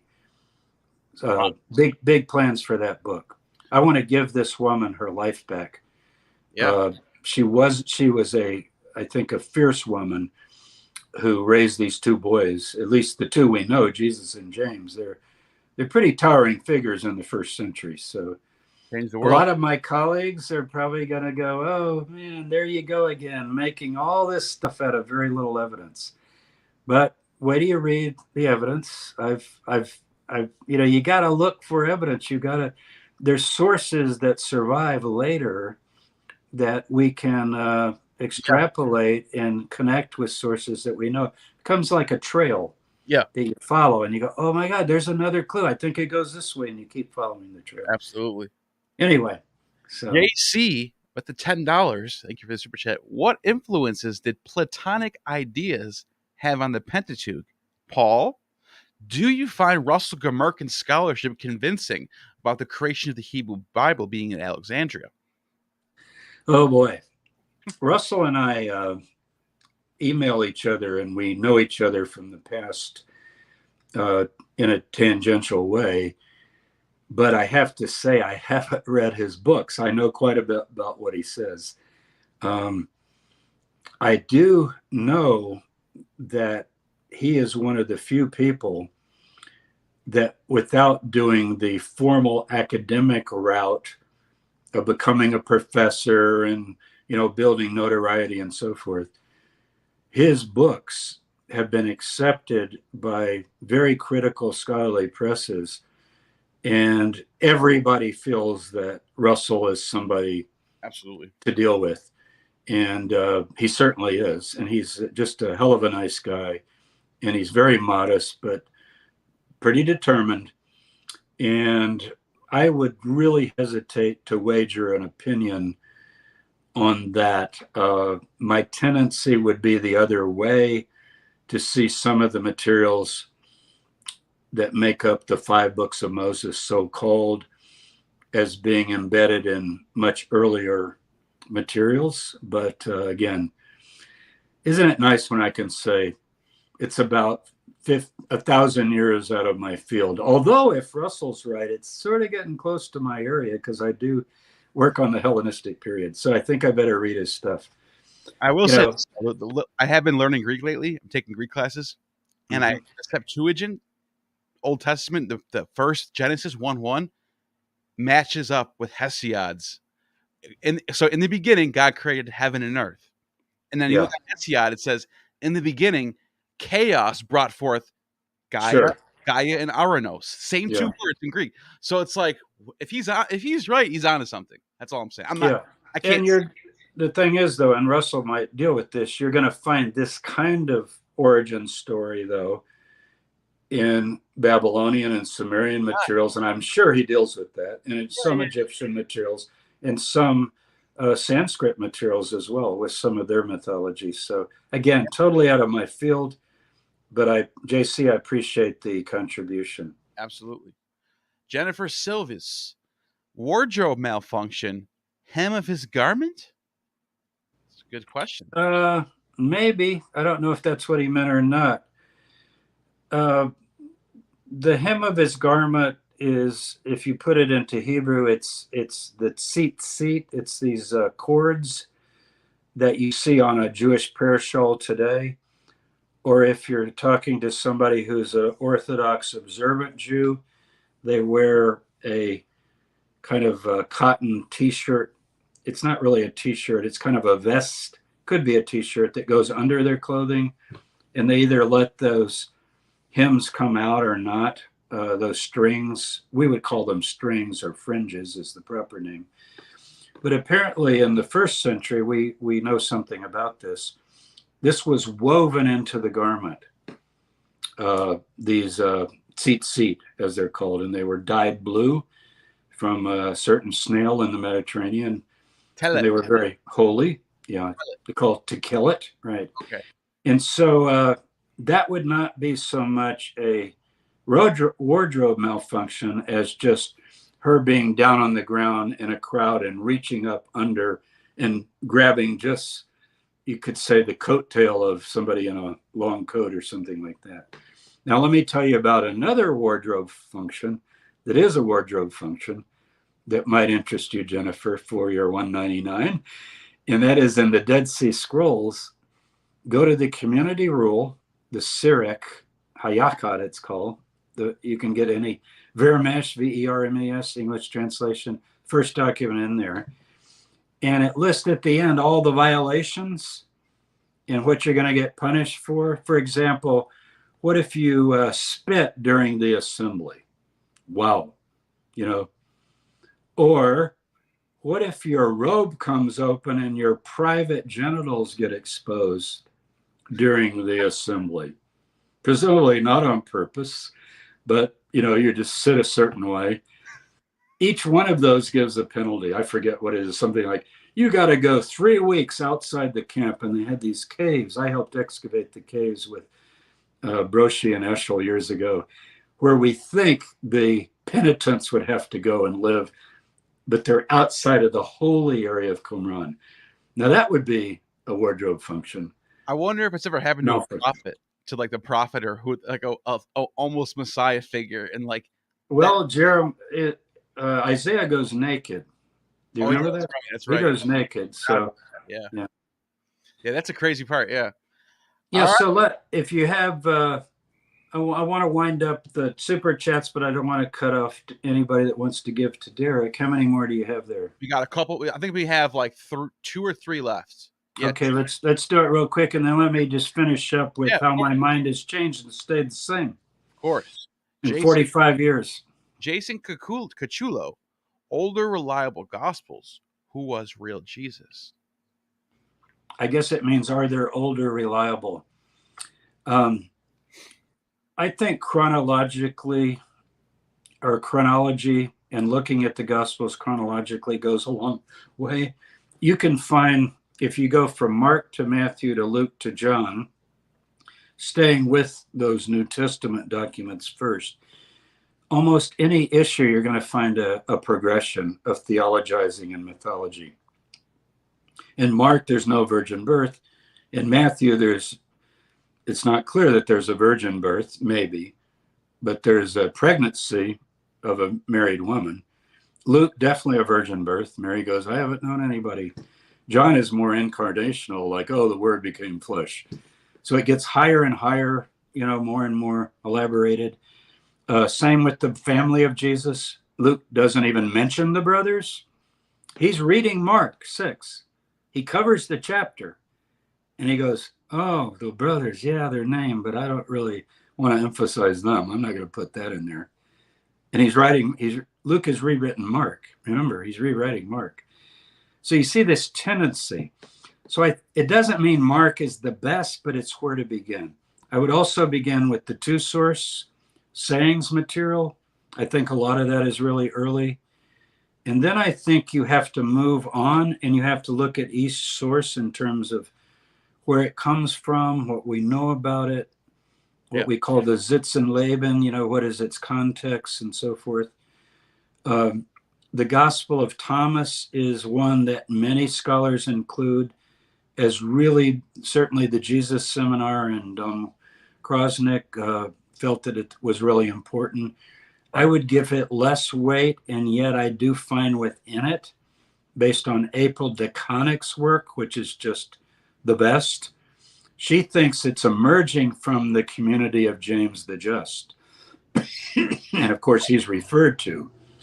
And she makes a really good case that we can peel back layers and find some original material there that could relate to what we would call the more historical Jesus. Wow. And this is the last. I would start with Paul. Okay. I wouldn't start with the Gospels. Paul says things about Jesus that are our earliest source. Sure. Excuse me, I've been talking for over an hour here. Yeah. One of the things he says is Jesus was of the spermata, the seed of David, according to the flesh. And yet it's discussed by everybody whether he was really a descendant of David. Wasn't that just something that Matthew made up in Matthew 1 and Luke made up in Luke 3 in those genealogies? And yet our earliest source, Paul, seems to say that without worry about any particular person saying, what? Where did you get that? That's crazy.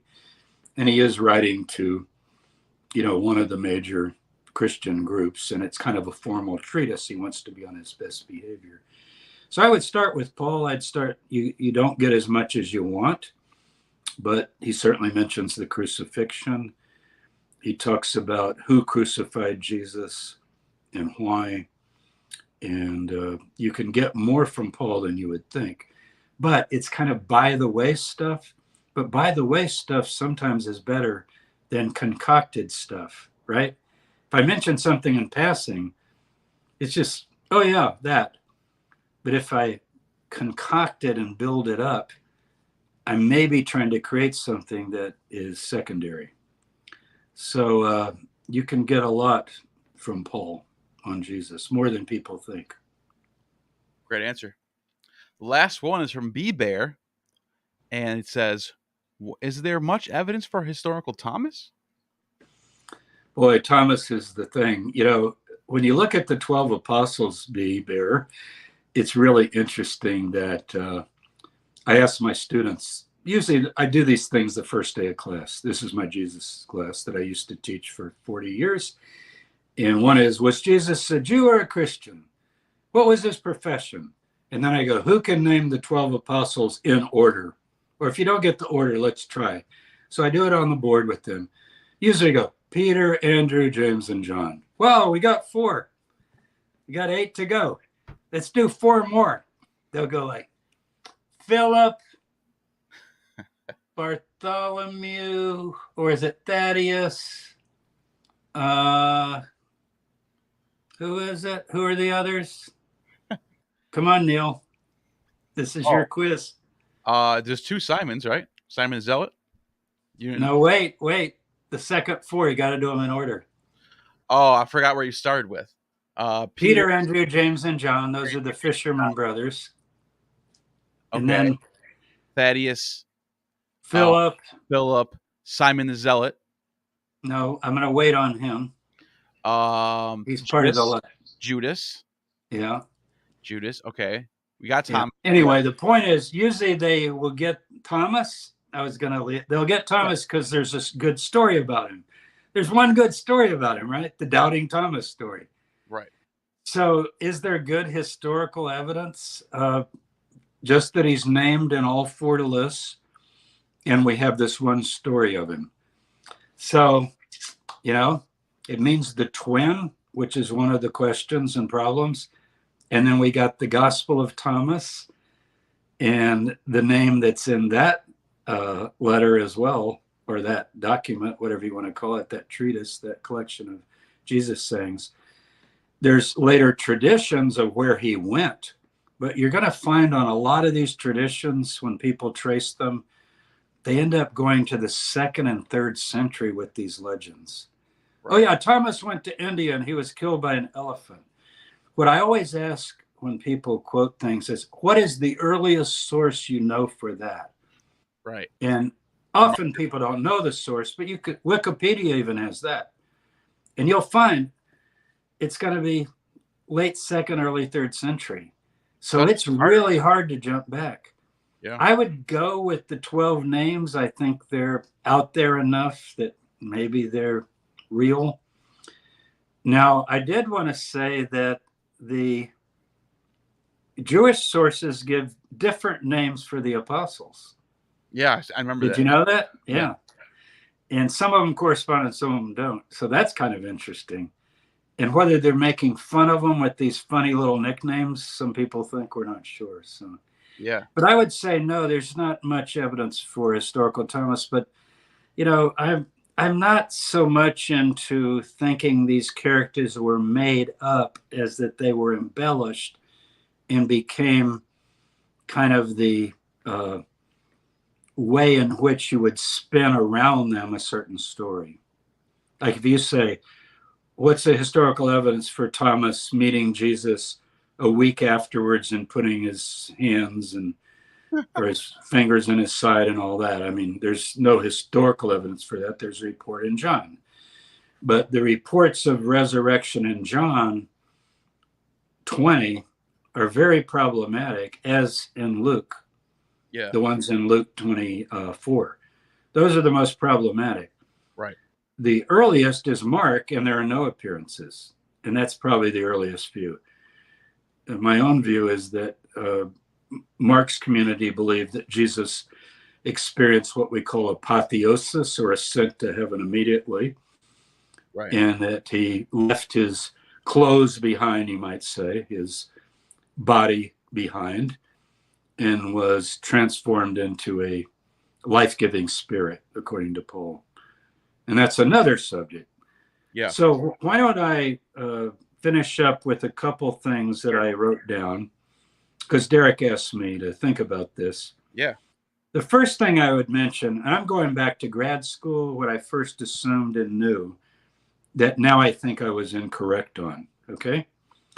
The first thing is, when I did graduate work at the University of Chicago, and even before that, I gave almost no weight or interest to the Gospel of John. I thought it was late. I thought it was secondary. I thought it probably had nothing of any interest to someone wanting to do the Jesus of history, plenty for the Christ of faith. And that's because of the so-called high Christology, which I'm not so sure is very high, by the way. Actually, John has a passage in chapter 17 where Jesus is praying to God and says that they may know you, the only true God, and Jesus, the Messiah, whom you've sent. That's pretty good standard messianic theology, you know. So you got to be careful even with John. But anyway, Paul Anderson, I name particularly because he's led the charge on this, James Charlesworth and others. We've been at the SBL, Society of Biblical Literature, now for years, several volumes published.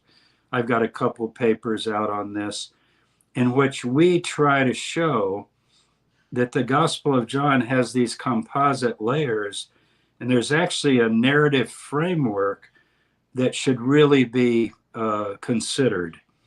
And it has some alternative traditions. Like Capernaum becomes less of a center for Jesus, and Cana in the Galilee, not the traditional Cana that the pilgrims visit, but the real Cana that's been discovered now by by Tom McCullough and others, that there's just a lot. It's a different tradition that needs to also be considered. And sometimes they combine well and sometimes they don't.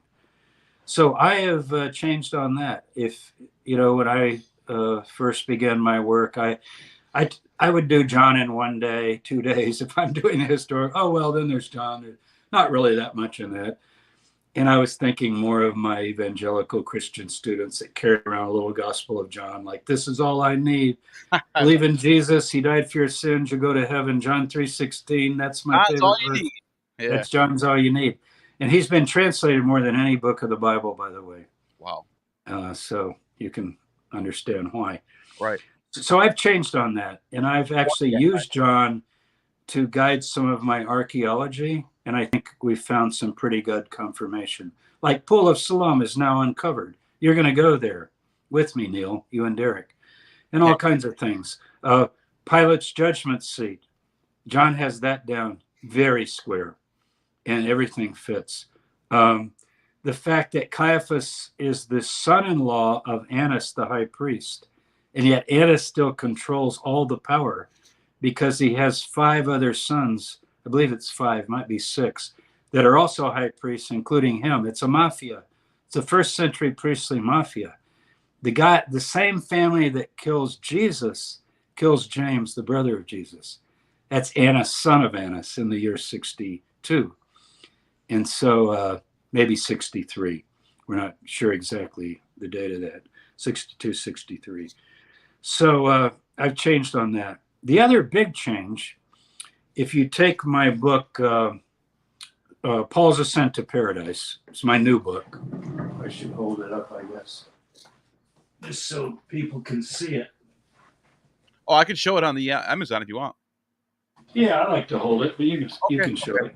Okay. So if you take this book, this is based on my dissertation that I did in the 80s. Okay, notice the 80s. So that's quite a few years ago. And I was convinced that the opponents of Paul throughout his letters, you know, he has these people that hate him and oppose him, so-called Judaizers. I was convinced that they were some kind of Gnosticizing, spiritual, They're usually called pumatikers, charismatic types that are also into their mystical Judaism. And that's what I present in that book. But as I rewrite it and redo it, and in my book, Jesus and Paul, this one, I pick up on F.C. Bauer, 1830s. Guess what? He was a teacher of Strauss. Wow. You know who else taught Strauss? Who? Hegel and Schleiermacher. Hegel. The great. Hegel? Yes. No way. I'm telling you. This was Strauss a real academic legend, right? That's right. We're talking about the Tübingen School. Wow. And F.C. Bauer argued, and others have taken this up, and I'm convinced of it, that Paul broke with James.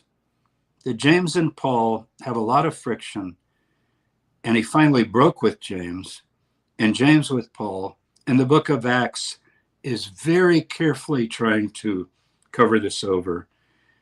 But that Paul, in fragments of 2 Corinthians, lets it out very clearly. And finally, I call it the Battle of the Apostles. It was a knockdown, drag-out break. And I think F.C. Bauer argued this. And what happens with New Testament studies, I've had various colleagues write me after I put the book out. And they said, Tabor, don't you know that F.C. Bauer was refuted thoroughly 150 years ago? How could you take up that old song and dance? And, I'm going to quote my teacher, Robert Grant, who told us early on in graduate school at Chicago, read the old stuff first. He says, and this was in the 70s. So to some of you, that's the old stuff. But he was thinking, don't run after every modern scholar today. Go read David Strauss, read Reimarus, read Schweitzer in German. Read Reitzenstein, the greatest scholar of Hellenistic religions who's ever lived. Read Fraser. And one of the things that absolutely read Fraser, but he always said was read F.C. Bauer. Everybody said, F.C. Bauer. He said that James and Paul were opposed. He had a Hegelian dichotomy working.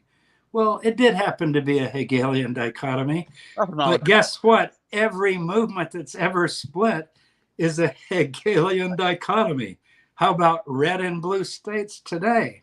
Yeah, it's Hegelian, yeah. How about Trump and Biden? How about abortion rights and this and that? All it means is that, how about fascism and communism? On and on and on. We have these dualisms because it's the nature of reality. Yes. I go one way and somebody goes, well, not only are you wrong, but you're so wrong that you're almost off the edge of the spectrum. And yet, Bauer didn't say that. And I think his work is convincing. And I like some of the older works like Harnack on the Book of Acts and Cadbury. We're talking 1920s. So the old is good. That's a quote from Jesus. He said, the old is good. Talking about wine, actually. Right. The old is good. It can be good. So, I'm proud to stand with the Tübingen School on that. I think it's valid. And read my argument. I really think I agree. They made a break. And I think that is what I would call the beginning of Christianity. Nice. For that reason. But it was very small, very fledgling, and not very influential at first. Till after 70. And remember, Mark and Matthew and Luke, you have to read as post-Pauline. Right. They are essentially recasting versions of Paul in many ways. Yeah. You can really see it in the Last Supper. I mean, there it's just living color. Eat my body, drink my blood. That's Paul. But it's in Mark, and then it gets in Matthew, and then it gets in Luke. Doesn't get in John, by the way, in that form. So I think you've got to realize that early Paul is our best handle on the first 20 years of the movement. But James is tough. It's like having one side of a conversation. But Luke goes a long way towards showing us, by muting James, he really mutes him. Like when he has all the apostles and Peter stands up and preaches and everything's ramping along, churches started, and he goes, oh, Mary and his brothers were there too. Oh, small detail there. This is the matriarch of the whole movement and his brother who's in charge. And Luke just says, yeah, they were there. Now later in Acts 15, he can't just go, yeah, they were there too, because James stands up and makes the decision in favor of a certain position that most people think Paul is favored in. But if you read Paul's letters, Paul says, eat what is set before you, asking no questions. And also says you can buy meat in the market, even though it's been offered to idols. Do you seriously think Right. James thought that? No. Because even Luke has to say that he was against that. So what is Paul? Paul is, to the Jew, I became as a Jew. To those without the law, I became without the law. I'm not really without the law, but I'm under the law of Christ. He also criticized Peter for doing that same thing. Yeah. He said, oh, Peter's one way to one some people and another. So that's the other way I've changed. But the main way I've changed, and I'll close with this. Derek, God, we're 2 hours. People are going to get so tired of this. Two more super chats just popped up if you want to get to them real quick. Well, I got to give you this first. Sure. Until 1990, like throughout the grad school, teaching at Notre Dame, teaching at William and Mary, finally got to Charlotte, 1990. Nothing to do with Charlotte, but I get to Charlotte, taught there 33 years. I decided to start going and doing archaeology. I'm not an archaeologist, but I joined joined Izamet at Qumran. We had a dig license. I been director of several archaeological projects. I've dug at Cephas. I've dug at various places all over Jerusalem, mainly. John the Baptist, Suba, where we have the cave of John the Baptist. It has first century evidence going back to the time of John the Baptist of habitation and use of the cave for mikvah and so forth. So including the material evidence with the textual has changed everything for me. When you read the book, The Jesus Dynasty, it's kind of a page turner if you're into this stuff. But what you're really going to notice is I always take you on the ground, under the ground, on the scene, because we know so much more. When I first went to Israel in 1962, we knew nothing. We're walking 30 feet above the first century Herodian level. Nothing had been uncovered. Wow. And now all over the city, you can walk on the Herodian stones. You can see underground. We're going to go underground on the tour and see Herodian houses underneath the modern houses reconstructed. That's wild. With what was found in them. And this is from the time of Jesus. I cannot wait. So we have a lot of context, you know. So. We're going to fill everything, by the way, with high quality cameras. Thanks to you guys for donating. Thank you guys. So I think that 2 hours is too long, you know. Yeah. Let's just get these super chats out the way because they paid and they're donating. Oh, if they paid, we'll do it really quick and people can just get bored. Vesper, okay. What could be in the Vatican secret archive? Oh my God. It's not just the secret archives as much as like people not being allowed to see everything. Right, you can't even go. Yeah, I don't think it's so much, you know, Dan Brown and all that, and there's going to be secret gospels that were burnt, but they have them. Never know. But I just think, just like Martin Smith found his manuscript, which I believe is authentic, in the Mar Saba monastery, you know, the secret gospel of Mark, I believe that material is available. And the most intriguing thing is whether there could be some things from the Jewish temple, which the Vatican denies, but we have stories about the booty taken from Rome being on display and so forth. And could some of it still be around? Who knows? Yeah. Okay, one more and we'll let people go. JB Whitebirch says, "Congratulations, Professor. Life gets even more fun after retirement." Okay, JB, I hope you're speaking from experience. And look, as I said at the beginning, retire means for me no longer teaching full-time at a university and dealing with 120 students a semester, which I love doing. But I think I paid my dues on that. And now I want to do some really exciting things. I got things in the desert. I've got things in Jerusalem. I've got things in the Galilee, Jordan, the country of Jordan, and so forth. So before we close out, I just want to give a quick little ad to my Patreon. I'm going to play 10 seconds of this intro and then we're done. I promise. This is exclusive on my Patreon. You cannot get this from my channel. If you want to unlock this video I did with Steve Mason, I'm going to play you guys 10 seconds of the intro. And then if you decide if you want to join my Patreon or not. I hope everybody joins. Go for it, folks. And so they go marching in with their weapons into the temple treasury and just take out money. And it's very clear that everybody is outraged. We really, really have a problem with this guy, Decius Florus. Can you get rid of him? So Vespasian wraps up Galilee very quickly. Then in 68, he moves down to Caesarea, and that's when Nero dies. Nero dies in June of 68. So Vespasian has already garrisoned Judea without any real resistance. Galba, he manages to take over. He doesn't reach Rome until like October. And that is all you get for now. If you want the rest, there's 2 hours.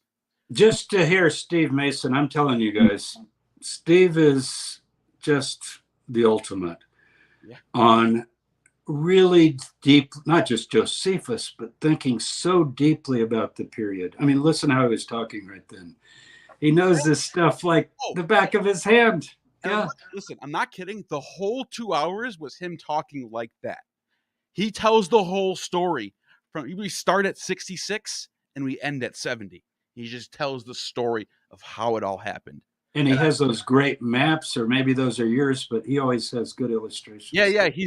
He was the one. He's amazing. Yeah. Steve and I communicate all the time, and I just I ask him for help so many times to get help, and usually he'll go, "Oh yeah, that was discussed by 6 different people. Here are the main references." It's like, thank you, so I don't make an idiot of myself. It's some area I haven't looked into, So, anyways, guys, thanks for watching. Seems to be a lot of people watching and enjoying this. And Tabor, anything you want to say before we go? Yeah, just help Derek with his move. Excuse me. He's got a lot more to come. And I really enjoyed being with you. I hope some of you benefited from what I said. And if you can read the top 5 lines of this inscription, you will obtain gnosis. You said it for me. So I guess I'll say this then. We are MythVision.